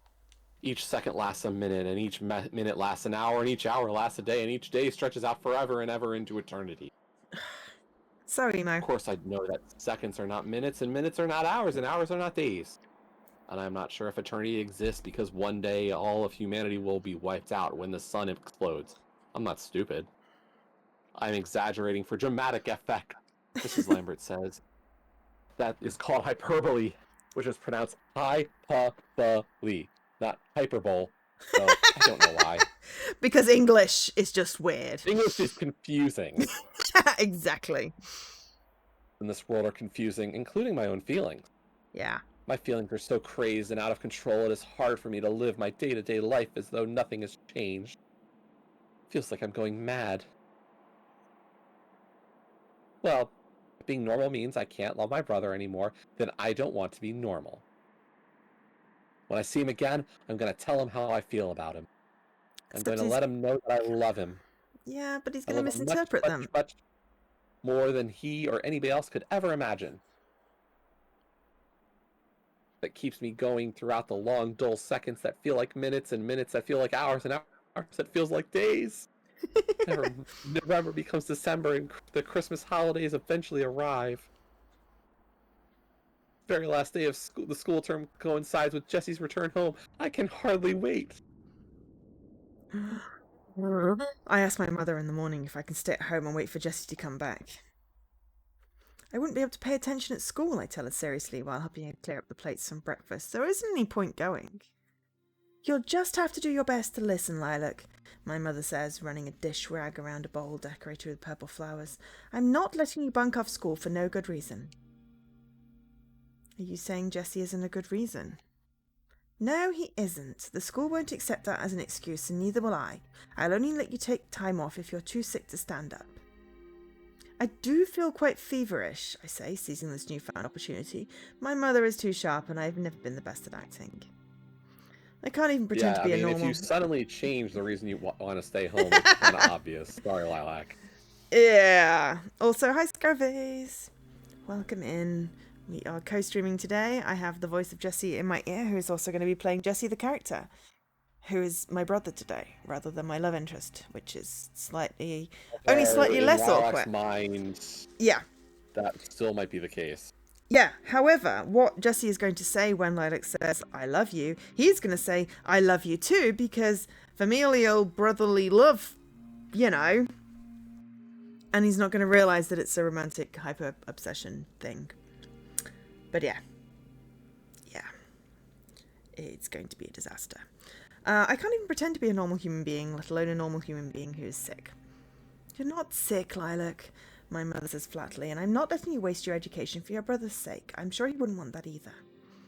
My mother doesn't call Jesse her son because she isn't. She calls him your brother when she's talking to me, or your son when she's talking to Dad, or you when she's talking to Jesse. I sometimes think my mother doesn't like Jesse very much, but I don't know why. Everyone likes Jesse. Yeah, the fact that Jesse gets treated like a prince from his father, and the second wife and the second daughter, or the second child, are treated like scum. Yeah, no, that's not a reason to hate Jesse. Yeah. That's normal. But it seems like her mother hates her as well, so, you know. Except that, probably not, because that's probably Lilac's interpretation of it. Dad was clearly King Henry and wanted another son. Yeah. No, he just didn't want to lose his first wife. That too. So why the hell did he marry again? And then put Lilac through all this trauma? I don't know. Anyway, going to school on the last day of term is a waste. We don't do any real work, we just watch movies. Are they educational movies? That depends on whether or not you think Shrek is educational. Oh, 100% Very it is. educational. We love Shrek. In year 7 and 8, year 8, Mr. Curtis, our maths teacher, let us watch Shrek on the last day of the school term. We have seen the first 60 minutes, well, more like 55 minutes of the first Shrek movie twice already, and I'm fully expecting to be treated with the first 60 minutes, but more like 55, again. I don't know much about Shrek, says my mother, still wiping the dish rag over the same bowl with flower designs, but if your teachers want you to watch it, you should. I've seen the first 55 minutes twice already, I reply. Then you'll have to visit a third time, won't you? But what if Jesse comes back when you and Dad are at work and I'm at school? He won't have anyone to welcome him. He doesn't need anyone to welcome him. He's not a guest. This isn't a hotel. He's your father's son and he used to live here just like you do. Ow. But, I start to say, but Mum cuts me off. Mum is a quiet person. She would never ever dream of interrupting Dad, but she doesn't think twice about interrupting me. He has a key. He can let himself into the house if he gets back while we're all away. Now stop fussing, Lilac. Can't help the fuss, I tell her crossly. He is my brother. I know he is, and I'm glad you care about him so much, but I wish you'd show some of that consideration to everybody else. Are you saying that I'm inconsiderate? Don't ask questions like that so early in the morning. Why are you bothering me so much? Bothering you? I was helping you. No, you're pestering me. Now run along. Shoot, you need to get ready for school. I don't want to go to school. Looks like she's ready. Well, you have to. Don't take your education for granted. Be a little more appreciative. I'm appreciative. I wish you would be more appreciative of Jesse. Can't say appreciative. And so is Jesse this, Jesse that with you, my mother says as she scowls. I'm getting tired of hearing about Jesse. Don't you love Jesse? Again with the questions. I told you, Lilac, it's too early for this. You'll miss the school bus. Take that as a no then, I say, because I'm really not the best at reading people. I understand that when people change the subject like that, it's usually because they feel guilty. And it's something Mrs. Corey didn't need to teach me. I've lived in this house long enough to know all about guilt and shame and sadness. Lilac, please. my mother says as she sounds tired. Enough. I think she must really be tired too, because she brushes a few strands of loose hair behind her ears with damp, soapy fingers. Rather than neaten her hair, she manages to smear it with bright green washing up liquid. Oh, rats. Mother said, reaching for the kitchen roll. Now look what you'd made me do. I didn't make you do anything. My mother did it on her own. It isn't my fault, but I'm used to being blamed for other people's mistakes. Dad would probably blame me more often if he spoke to me, but he doesn't, so Mum does it on his behalf. Mum and Dad might not get on very well, but they can always bond over picking on me. Look, Lilac, I'm in a bad enough mood as it is. Don't try my patience, please. Now hurry up and get your things packed for school. I know arguing with her is a waste of time, so I decide to leave the kitchen. It's what my history teacher, Mr. Basu, would call a tactical retreat. All right, I'll get ready. Good, you do that. And can't you do something about your hair? What's wrong with my hair? You look like you've been dragged through a hedge backwards. My mum likes that saying, although I don't know why. I've never really been dragged through a hedge backwards. A hedge before, let alone backwards. Sounds painful. It is. Who would be doing the dragging anyway? Maybe my mother would like to drag me through a hedge sometimes, but I don't think she's strong enough. I think my hair is fine, I tell her. At least I didn't get washing up liquid in it, unlike you. And I gather up my school bag, though I won't need it because we never do any work on the last day of term and I leave the house. Takes me 5 minutes to the bus stop. The whole while, I can't stop thinking about Jesse. I wish I could have stayed home from school so I could welcome him back. Seeing Jesse's face is much, much more important than watching the first 55 minutes of Shrek for the third time. I spend my day at school in a state of restless anticipation, wondering whether my brother has already arrived back home. Is he getting off the train in St. Ives Station while I'm looking out the window in maths class? Is he on the bus rattling its way towards Zennor while I'm picking up my lunch, trying to ward off Ashland's curious questions? Is he walking up to the front door of our house, the keys jingling in his pocket, when the final bell that marks the end of the school day rings? Is he waiting for me? When I get back home, tired from a day of school and ready for the holidays, will he greet me with a bright smile and a "Hey Lil" and a great big hug? It has been such a long, long time since Jesse hugged me. The journey back home on the old, smelly bus is painful. I have to endure the same silly comments and rude names like I always do. But that isn't the most uncomfortable part. I'm worried that Jesse might have arrived home already, and he will be waiting for me, and every second that passes is wasted time we could be spending together. Jesse said he was going to go back to London after New Year's Day. He'll only stay 12 days. That is even less than 2 weeks. I need to make the most of it. I grab my bag and practically sprint for the door when the bus arrives in Zennor. I can't wait to get off the hateful vehicle that smells of cheesy Dairy Lee Dunkers. Dairy Lee. I can't say that with Dairy Lee, whatever. Yeah. So it's a kind of cheese. Okay. Cream cheese in a I triangle. can say that with confidence because I saw Megan eating some. The bus driver shouts after me as I run, something about being more careful, but I don't listen to him. How can I be careful when soon, any second now, the moment I open the front door and step inside my house, I might see my brother. Jump off the bus, my bag bumping against my side, and run all the way home. My home is not so very far from the bus stop. Most things are not so far away in Zennor, because it's a very small village where only 200 people live. With Jesse's return, that number will be 201. It took me 5 minutes to walk to the bus stop in the morning, but when I was dragging my feet, it only takes 2 to run back in the afternoon. I struggle with the front door key. I'm so excited my fingers are trembling and I can barely insert it into the lock. Don't bother to take off my shoes off at the front door, though my mother is always sighing and telling me to not scuff up the hall with my dirty shoes. It doesn't matter. All that matters is... Jesse! He's kind of pretty. I stole yours. Jesse! My school bag They is do kind still... of look alike, actually. Yeah, they do. My school bag is still slung over my shoulder, but the moment I see him standing there as though he's never left, I dash forward, my arms outstretched. I wonder when the girlfriend, because there's inevitably going to be a girlfriend, is going to be revealed. And then do we end there, like on a cliffhanger? Your choice, this is your stream. Yeah, just thinking it's like, close to 6. Yeah, I realize it's getting close to 3 hours. But we're also not halfway through. Unless we get another achievement soon. My school bag slips off my shoulder and lands on the wooden floor with a thud that would probably make my mother wince if she was here, but she's not. And even if she was, I wouldn't care because I am so very, very happy. Jesse has finally come back! We were separated for a long time, but now I can see his face again and hear his voice and feel his arms around me. Jesse! I exclaim because it's Jesse and he's come back and I missed him so very, very much. Oh, Jesse! Excuse me? Lil just says, and he laughs and throws his arms open, catching me as I fling myself against him. Aww! He staggers backwards when I collide with him, but he doesn't fall. Jesse is strong and reliable like a tree trunk. You probably should have read this. Jesus, Lil, if you hug me any harder, I'm gonna asphyxiate. I'm sorry! And I bury my head against his shirt, but I am not sorry. I'm gonna be sorry when for the first time so very, very long, I finally feel happy. My whole body is light and free like a bird's about to take flight. It might sound like a paradox because my brother's arms are wrapped around me and it would be impossible to fly like this, but I really, truly feel at my lightest when we are together.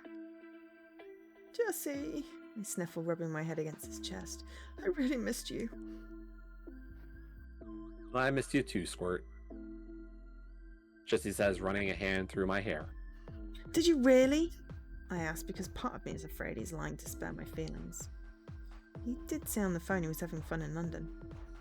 What if he would prefer to be in the big city instead of here, in this quiet corner of England where people talk in a slow, drawn-out manner and you're never far from the sound of waves against the shore? People used to believe that mermaids lived off the coast of Zennor. I bet nobody ever believed in mermaids in London. I do. Zennor is stuck in the past, and London seems to exist at least 200 years in the future. I would not blame Jesse if he would prefer to be lost in the hustle and bustle of the capital of the country, surrounded by places to go and sights to see, but... Of course I missed you, Lil. Jesse says, kissing my forehead. I missed you a lot. Jesse, I say, my face turning red. I want to cling to him forever and ever.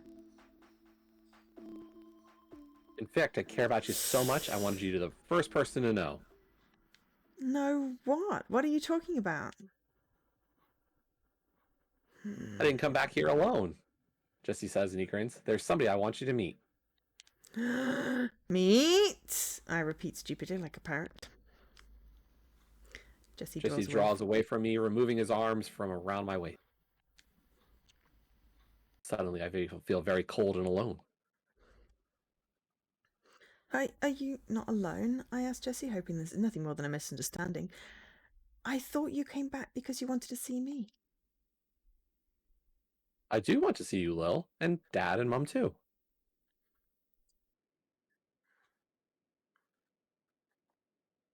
Unlike my mother, who never calls Jesse her son, Jesse has no problems referring to her as his mother, even though she isn't. Maybe Jesse does it because he doesn't want to hurt her feelings. Jesse is very conscientious of other people's feelings. He would never want to hurt anyone, not even a mean, nasty girl like Megan. That is what I always believed, but... I'm not the only person who wanted to see you. There's somebody else who's been desperate to meet my family too, ever since I told her about them. Come on, Skylar, say hello.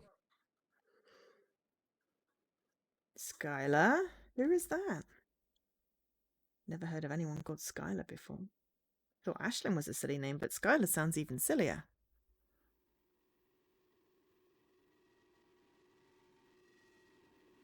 You get to be Skylar as well. I get to be Skylar as well. I'm playing like everybody. Damn. I don't know how to play a Skylar. Do you want me to be Skylar then? You can be Scottish Skylar. Okay. Alright. I'm Skylar, says an unfamiliar voice which belongs to an unfamiliar woman. It's very nice to meet you, Lilac. Jesse has told me a lot about you. I'll let you read the narrator then. If we're Okay, Skylar is tall and pretty. She has long red hair and she's wearing black. I don't know much about clothes, but she looks cool. She does not belong in my small, shoddy home in Zennor. She does not belong in my life. What is she doing here? Well, you're going to say hello? I don't say anything. I'm too busy staring at Skylar. Maybe she's shy. I'm sorry about this, Skylar. Lil's a nice girl, really. I'm sure she is. She's a little sister. No one related to you could be bad, I'm sure. You're always flattering me. Well, of course. Isn't that why you like me so much? I like you for a lot of reasons. Hard to pick just one. Jesse and Skylar are looking at one another, and they're laughing and laughing like they have known one another for their whole lives. Like they're best friends. Like they're in love. The longer I stare at Skylar, the more I dislike her. She's not just pretty, like Ashlyn. She's not even sexy like Megan. She looks like she has stepped straight from the pages of a fashion magazine with her smoky eyes and her pale skin and her red lips, which must have been drawn on with lipstick. I've never seen anybody like her before. She's so beautiful that looking at her makes me feel sick. What is going on? I ask stonily, my voice cutting through Skylar's laughter. Who are you and who invited you here? Didn't Jessie tell you? Skylar asked, raising her neatly plucked eyebrows into little arches. I wanted it to be a surprise. Like an early Christmas present, you know? I thought for sure it would make my family happy. I don't know if I'm special enough to count as a Christmas present, but... Skylar smiles and says, My name is Skylar, and I'm Jessie's girlfriend. It's nice to meet you, Lilac. I hope we can get on. I say, but I'm not really saying anything. It's not a real word. It's more like a sharp, sudden exhalation of air that you might hear if you plugged a sharp knife into an inflatable ball. It feels like a sharp knife has been plunged into me. Skylar's words replay in my head over and over like a scratched DVD. My name is Skylar, and I'm Jessie's girlfriend. I am Jessie's girlfriend. Girlfriend. Lilac, are you alright? You're being awfully quiet. Don't you want to say anything to Skylar? The only thing I want to say to Skylar is goodbye, which would be followed roughly 0.02 seconds later by slamming the door in her face. Why should I talk to her? I hate her. I hate her and I want to kill her. I wish she was dead. Achievement? That was two very quick achievements. Yeah, I'm sure she's just surprised, Skylar says in a very reasonable voice, resting a hand on Jessie's shoulder. This must have been quite a shock. Maybe you should have told her about us. Stare at Skylar's hand, which is still lying on my brother's shoulder. It is tipped with long nails that are painted just as red as her lips. She is touching him. She is tainting him. She is going to take him away from me, and I don't know what I can do to stop her. Oh boy. So, Dad says when we're all sitting around the dinner table that evening, you're Jesse's girlfriend? That's right. I'm Jessie's girlfriend. Those These matter-of-fact words. Got me. The longer I sit at the dinner table trying to look at, like my heart is not breaking, the more lightheaded I feel. I'm afraid I'm going to fall forwards into my mashed potatoes and pork chops. Lilac, my mother hisses, giving me a sharp glare. Eat your food, please. You're 13 years old, not 3. You shouldn't be picking at it like this. Tell me parents not understanding about autism and food without telling me parents don't understand about autism and food. But I can't She's eat. lovesick, Mom. Don't you understand? How can I eat when I feel so awful? So how did you and Jesse meet? Dad is being unusually talkative during this meal. He rarely has any words to spare for me and my mother, but now Skylar is here with her bright red hair and her red lips and her pale skin. He can't stop talking. I think he's just exchanged more words with Skylar during the single meal that he has with me over the last 6 months. We met at uni. She's on my history course. We happened to sit together during one lecture and... I see, so it was love at first sight, was it? Well, I wouldn't go that far. I mean, this isn't a fairy tale or anything. Oh, you mean you didn't fall for me the moment you met me? Well, I did think you were pretty, but I'm not so shallow I judge girls solely on their looks. There's a lot more to you than that. Skylar laughs. Tyler laughs and calls Jessie a charmer while I sit there silent, hating her. I'm switching ears because my ear hurts. I wish I could slit Skylar's throat, gouge out her eyes, peel off her skin. Might be pretty, beautiful even, but deep down inside she won't look that different to me or my mother or anybody else. Everybody is the same without their skin. You raise a good point, Jessie. Looks are important, yes, but it's what on the inside that really counts. Your mother wasn't the best looker in the land, but she was such a kind, funny woman. She never failed to make me. Mom was a great person.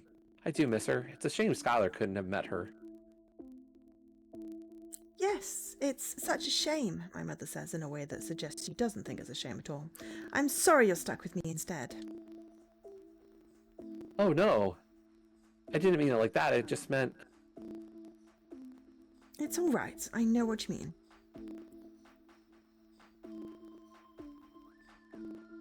Ow. My mother saws into her pork chop with such viciousness the knife scrapes against the plate. The sound makes me shudder. Nobody else seems to care. Dad is looking at Skylar thoughtfully, his pork chops almost untouched. She looks sad. Pork chops are one of my father's favorite dishes. My mom cooks it just the way he likes it, with mustard and onion gravy, but he never compliments her, no matter how hard she works. My mother can't make Dad smile. She can't do anything that Jessie's mother did. Let me give you some advice.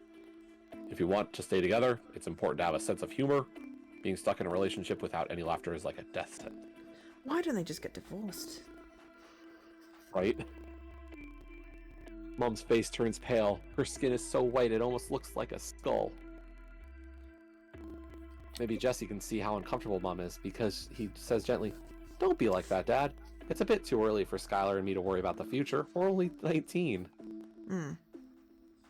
I was only 23 when I met your mother, but I knew from the beginning that she was the one for me. You can always tell these things when you meet the right person." Well, I do like Skylar, or I wouldn't have brought her here, but I'm too young to think about marriage. You might have a point. Things are different nowadays. You students want to enjoy your youths a little bit before getting tied down. I understand. Thank goodness. Now, no pestering me about babies. They'll scare Skylar away. Oh no. I couldn't be scared of you now. I like you too much. I'm sorry I come with such a strange family. Dad's so old-fashioned. This time Mum This time, Mom isn't the only one who winces. I do too. When he says strange family, is he including me in that statement too? My fingers slacking around my fork, I drop it on the table. My fork is covered with Dad's favorite mustard and onion gravy, and bits of mustard and onion gravy get all over the table and on my lap. My mother tuts. Lilac, she says crossly, can you try and be more careful? I don't say anything. My eyes are still focused on Dad and Jessie and Skylar. Well, I'm very pleased to meet you, Skylar. Sorry if I'm being too intense. I don't want to scare you. I'm just curious. This is the first time Jessie's ever brought a girl back home. And I hope I'll be the only girl he brings back home, Skylar says, nudging Jessie in the side with her ribs. That sentence didn't make sense, but She never mind. knows what she wants, all right. She seems like a real keeper, Jessie. I know. I'm very lucky. He looks at Skylar happily in the same way he used to look at me, only even more adoring. Presses a kiss against her cheek. Skylar giggles and says, "Not at the dinner table," but she doesn't try and push Jessie away. Mum looks at them coldly. "I'm glad you two get along so well," she says, "but Skylar's right. The dinner table isn't the right place for displays of affection." Oh, stop being such a stick in the mud. It was only a kiss on the cheek. Be that as it may, they should eat before the food gets cold. I spent a good while working on this, and it didn't help that Jessie invited Skylar over without telling me. I'll need to drive to the supermarket this evening to stock up on food. I'm sorry. I didn't want to inconvenience you. I told Jessie I should let you know I was coming, but... Nonsense. Meeting you was a lovely surprise. I could do with more of them. They're a nice distraction from the daily grind. You might like surprises, Mum says tartly, but you're not the one that has to do the cooking. Oh, can't you stop complaining, Heather? Jesse's brought his girlfriend over to meet us. You should try and be a bit happier for him. Mom has a name. Yeah. Dad doesn't yet. I am happy. I'm thrilled that Jessie has found such a nice girl, but could have been a bit more considerate. You're the one being inconsiderate, sitting here with a face like a wet weekend. Lighten up, why don't you, before you ruin everything. I want to be Skylar right now. So awkward. I'm not trying to ruin anything. I'm just being practical. Dad ignores Mum. He does that a lot. Honestly, if I was Jesse or Skylar, I'd want to be bolting right now. Yep. I want to bolt and I'm not even there. Like, if I was supposed to be Jesse, I'm like, we're going. We're not going to be here for the awkward. Bye. We'll go then and not inconvenience you. Stay to introduce you to the family. Yeah. This is Dad, I think. So, where do you come from, Skylar? I was born in West Croydon in London. A Londoner, eh? I thought so, judging by your accent. So you're a city girl. Cornwall must seem painfully dull by comparison. We picked the wrong accent. Oh, it's no. Okay. Not at all. My parents took me on a holiday to Cornwall a lot when I was younger, and I always thought it was a beautiful place. Might be beautiful to visit every once in a while, but when you have to live here, the solitude starts to nag you. You always complain about Zennor, Dad, but if you really hated it, you would have moved out years ago. For all its faults, I do have an attachment to this old place. Tegan was very fond of it. She's the one who picked out this house, and she did most of the decorating. Oh god, this house is a shrine to his dead wife. Yep. I can't remember the last time Dad talked about Jesse's mother. I can barely even remember the last time Dad talked full stop, but something about our new guest has drawn all these reminiscences out from him in a torrent. We moved here after we got married. We both got jobs in St. Ives. Tegan's mother, Fallon, her name was, used to look after Jesse when he was a baby. Fallon died when Jesse was only 4, though, and then the following year. Dad shakes his head. Well, it was a while ago now, Dad says, but his eyes are misty and his voice sounds pained, and it is obvious, even if it did happen a while ago, it does not feel like a while ago for Dad. Oh, sorry, not me. Oh, I'm sorry for prying. You don't need to apologize. Sometimes it helps to get things off my chest. I don't get a chance to talk about Tegan very often. I'm glad you've taken it. Dad smiles at Skylar like a real father should, which makes my chest hurt. Can't remember the last time he smiled at me. It does not seem fair. Dad has known Skylar for 1 hour, but he's known me for 13, almost 14 years. How little did those years mean to my father? How little do I mean to him? What is it about Skylar that's able to make even my father, the most dour and sour and grumpy man in all of Zennor, smile? Maybe it's because of her looks. Skylar's beautiful, and I think she knows she's beautiful because she smiles with her red lips and runs her hands through her red hair and flutters her black eyelashes so even my father can't help but love her. My mother doesn't seem to love her, though, and I don't love her either. I think I hate her. The more time I spend with her, the more I hate her until I can hardly stand to look at her. So, Lilac, Skylar says, now turning their attention to me. Jessie says you're 13. Does that mean you're in secondary school? I clamp my lips together and clam up. My father might have fallen victim to Skylar's charms, but I won't. Lilac? Skylar's asking you a question. Can't you answer her? You have a tongue in your head, don't you? I don't say anything. Instead, I look at my plate, at the creamy mashed potato and the green peas and the pork chops covered in mustard and onion gravy. My mother spent a very long time preparing this meal. She was stressed and upset because she didn't know Skylar was coming and she hadn't prepared enough pork chops. She gave Skylar one of her chops and a dollop of mash and a lot of sauce and peas, but no one seemed to appreciate it. That's just how life is. Lilac. Dad says, and he bangs his fist on the table so hard it shakes. For God's sake, girl, say something. Skylar will think you're a simpleton. Oh no. Skylar says gently. I don't think that. She must be shy. That's... Lilac's always been rather quiet. That's because you used to talk for her. It's time she starts speaking for herself. Lilac's only 13, Dad. She has enough time to learn. Hey, Nikki. I hope I haven't made her feel uncomfortable. I was just trying to be friendly. Don't worry, I'm sure he'll warm up to you in time.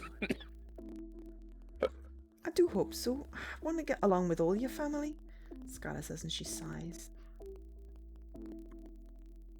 Don't you worry about our Lilac, Dad tells Skylar, laughing. She's always been a bit funny, all quiet and gloomy and lacking in gumption. She's nothing like her brother. Well, the world would be boring if we were all the same. Hi, Leaky. That's a very nice way of looking at it. Maybe I should do the same.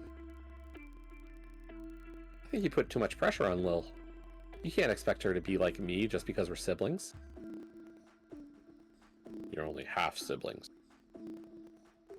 The half feels like a punch to my stomach. It hurts. I stare at my mashed potatoes and peas and pork chop until my eyes start to water. The smell of mustard and onion gravy stoppers up my nostrils. It's an odd phrase. It's a very rich and heavy aroma that makes me feel faint. My mother made all of this delicious food. No one cares because Skylar is here now and everything pales in contrast to her red hair and her red lips. She has cast my dad and my brother under her spell. She's an evil witch and I hate her. I hate her and I wish she was dead. Maybe then I would not feel so awful. Okay, should we... Woof. We should probably stop here. That sounds like an option. Yeah. We've done over 3 hours. We've got possibly half the achievements, depending on the end, I guess. Still not had a choice. Nope, no choices yet. But there are choices. It said there are multiple endings. You can't have multiple endings without choices. So, The Mermaid of Zennor. I guess we pick it up next Wednesday? It's weird, but her joy of Jesse's return for Christmas is short-lived when she learns of a strange and wicked enchantress. All I'm seeing is the vivid imagination. Yes. Yes. Well, she has a hyperfixation on her elder brother and is unhealthily or thinks she's unhealthily in romantic love with him. And he has a girlfriend. What did we unlock in the extras? In the gallery, we've unlocked 2 pictures. Crying to Shirt Ghost and the big hug. Hey! Big hug. I liked Shirt Ghost. Shirt Ghost was funny. Yes. And whatever Locked is, but, you know, we don't have that yet. Right. Well, I have to eat some food because my tummy is telling me it's hungry. It might be a good idea. So... I should take a break and find food.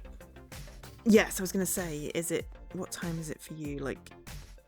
1:20? Yeah, I was going to say lunchtime, right? Yeah. So I'll probably take a break and then I'll find... Well, I'm going to take a break and then I'll be back later for something. Okay. It's not my fault. For 5 minutes of stream. You were late, Leaky. Did you have... We start at 10 a.m. here. Well, it was 3 p.m. for us, but yeah. Outside. No. Can't have a life outside of the 3 p.m. start time. Didn't you know? I mean, I stream at the same time. On time for co-stream, because there's a co-chat now even. Well, I mean, the person that's streaming is supposed to show up on time. I've not been very good at starting at 3 p.m. just because I keep on forgetting to have like lunch, and then I'm like, shit, it's like I need to eat before stream, and then oh shit, now it's stream time. But yeah, I try and stream at the same times just because it makes it easier for people to sort of, you know, schedule their lives around me. That's not what I mean, but you know, it's like you can make the choice. But yeah, It's fine. You don't have to be in every stream. I do not expect everyone to be in every stream. I just want people to enjoy themselves if they are here. And yeah, it's been good doing another silly visual novel with you, Jesse. Even if it is mostly the internal monologue of a 13-year-old girl, which is, you know, exhausting. A little bit. A little bit. I mean, at least it's an autistic 13-year-old, and I kind of understand where she's coming from with a lot of it. But it's still exhausting because, you know, that was me, though without the unhealthy obsession, because I didn't have an older brother. And a younger brother who was annoying. So, you know. He's not annoying now, because he grew it up. But he was annoying when I was younger. I mean, he could still be annoying. I mean, he's still annoying sometimes. Yeah. I did a Friday stream, Nikki. That would be why. Sorry. I'm sorry I reset your streak. I was doing the Holy Gosh Darn, which I really love. I've probably one more stream left on that, trying to get all the achievements. But yeah, I'll be back tomorrow with a promo, probably 2 promo games, depending on what I pick off the list. Because I should really do... Well, this one is a promo game. Obviously, this one was a promo game. Thank you very much to Penguin Pop for the code. And ID Xbox for the code for Jesse. And it's an ID Xbox game, so woohoo anyway. But yeah, I have other games on the list that I need to do, so I will pick 1 or 2, maybe 3. We'll see how it goes for tomorrow. And Jesse will be back later tonight. Well, later today. Later time zone. Whichever one you're in. Cool. And then, yeah, I don't know what next week's plan is particularly, but probably looking at Wednesday co-stream if we're alternating Wednesdays and Saturdays now.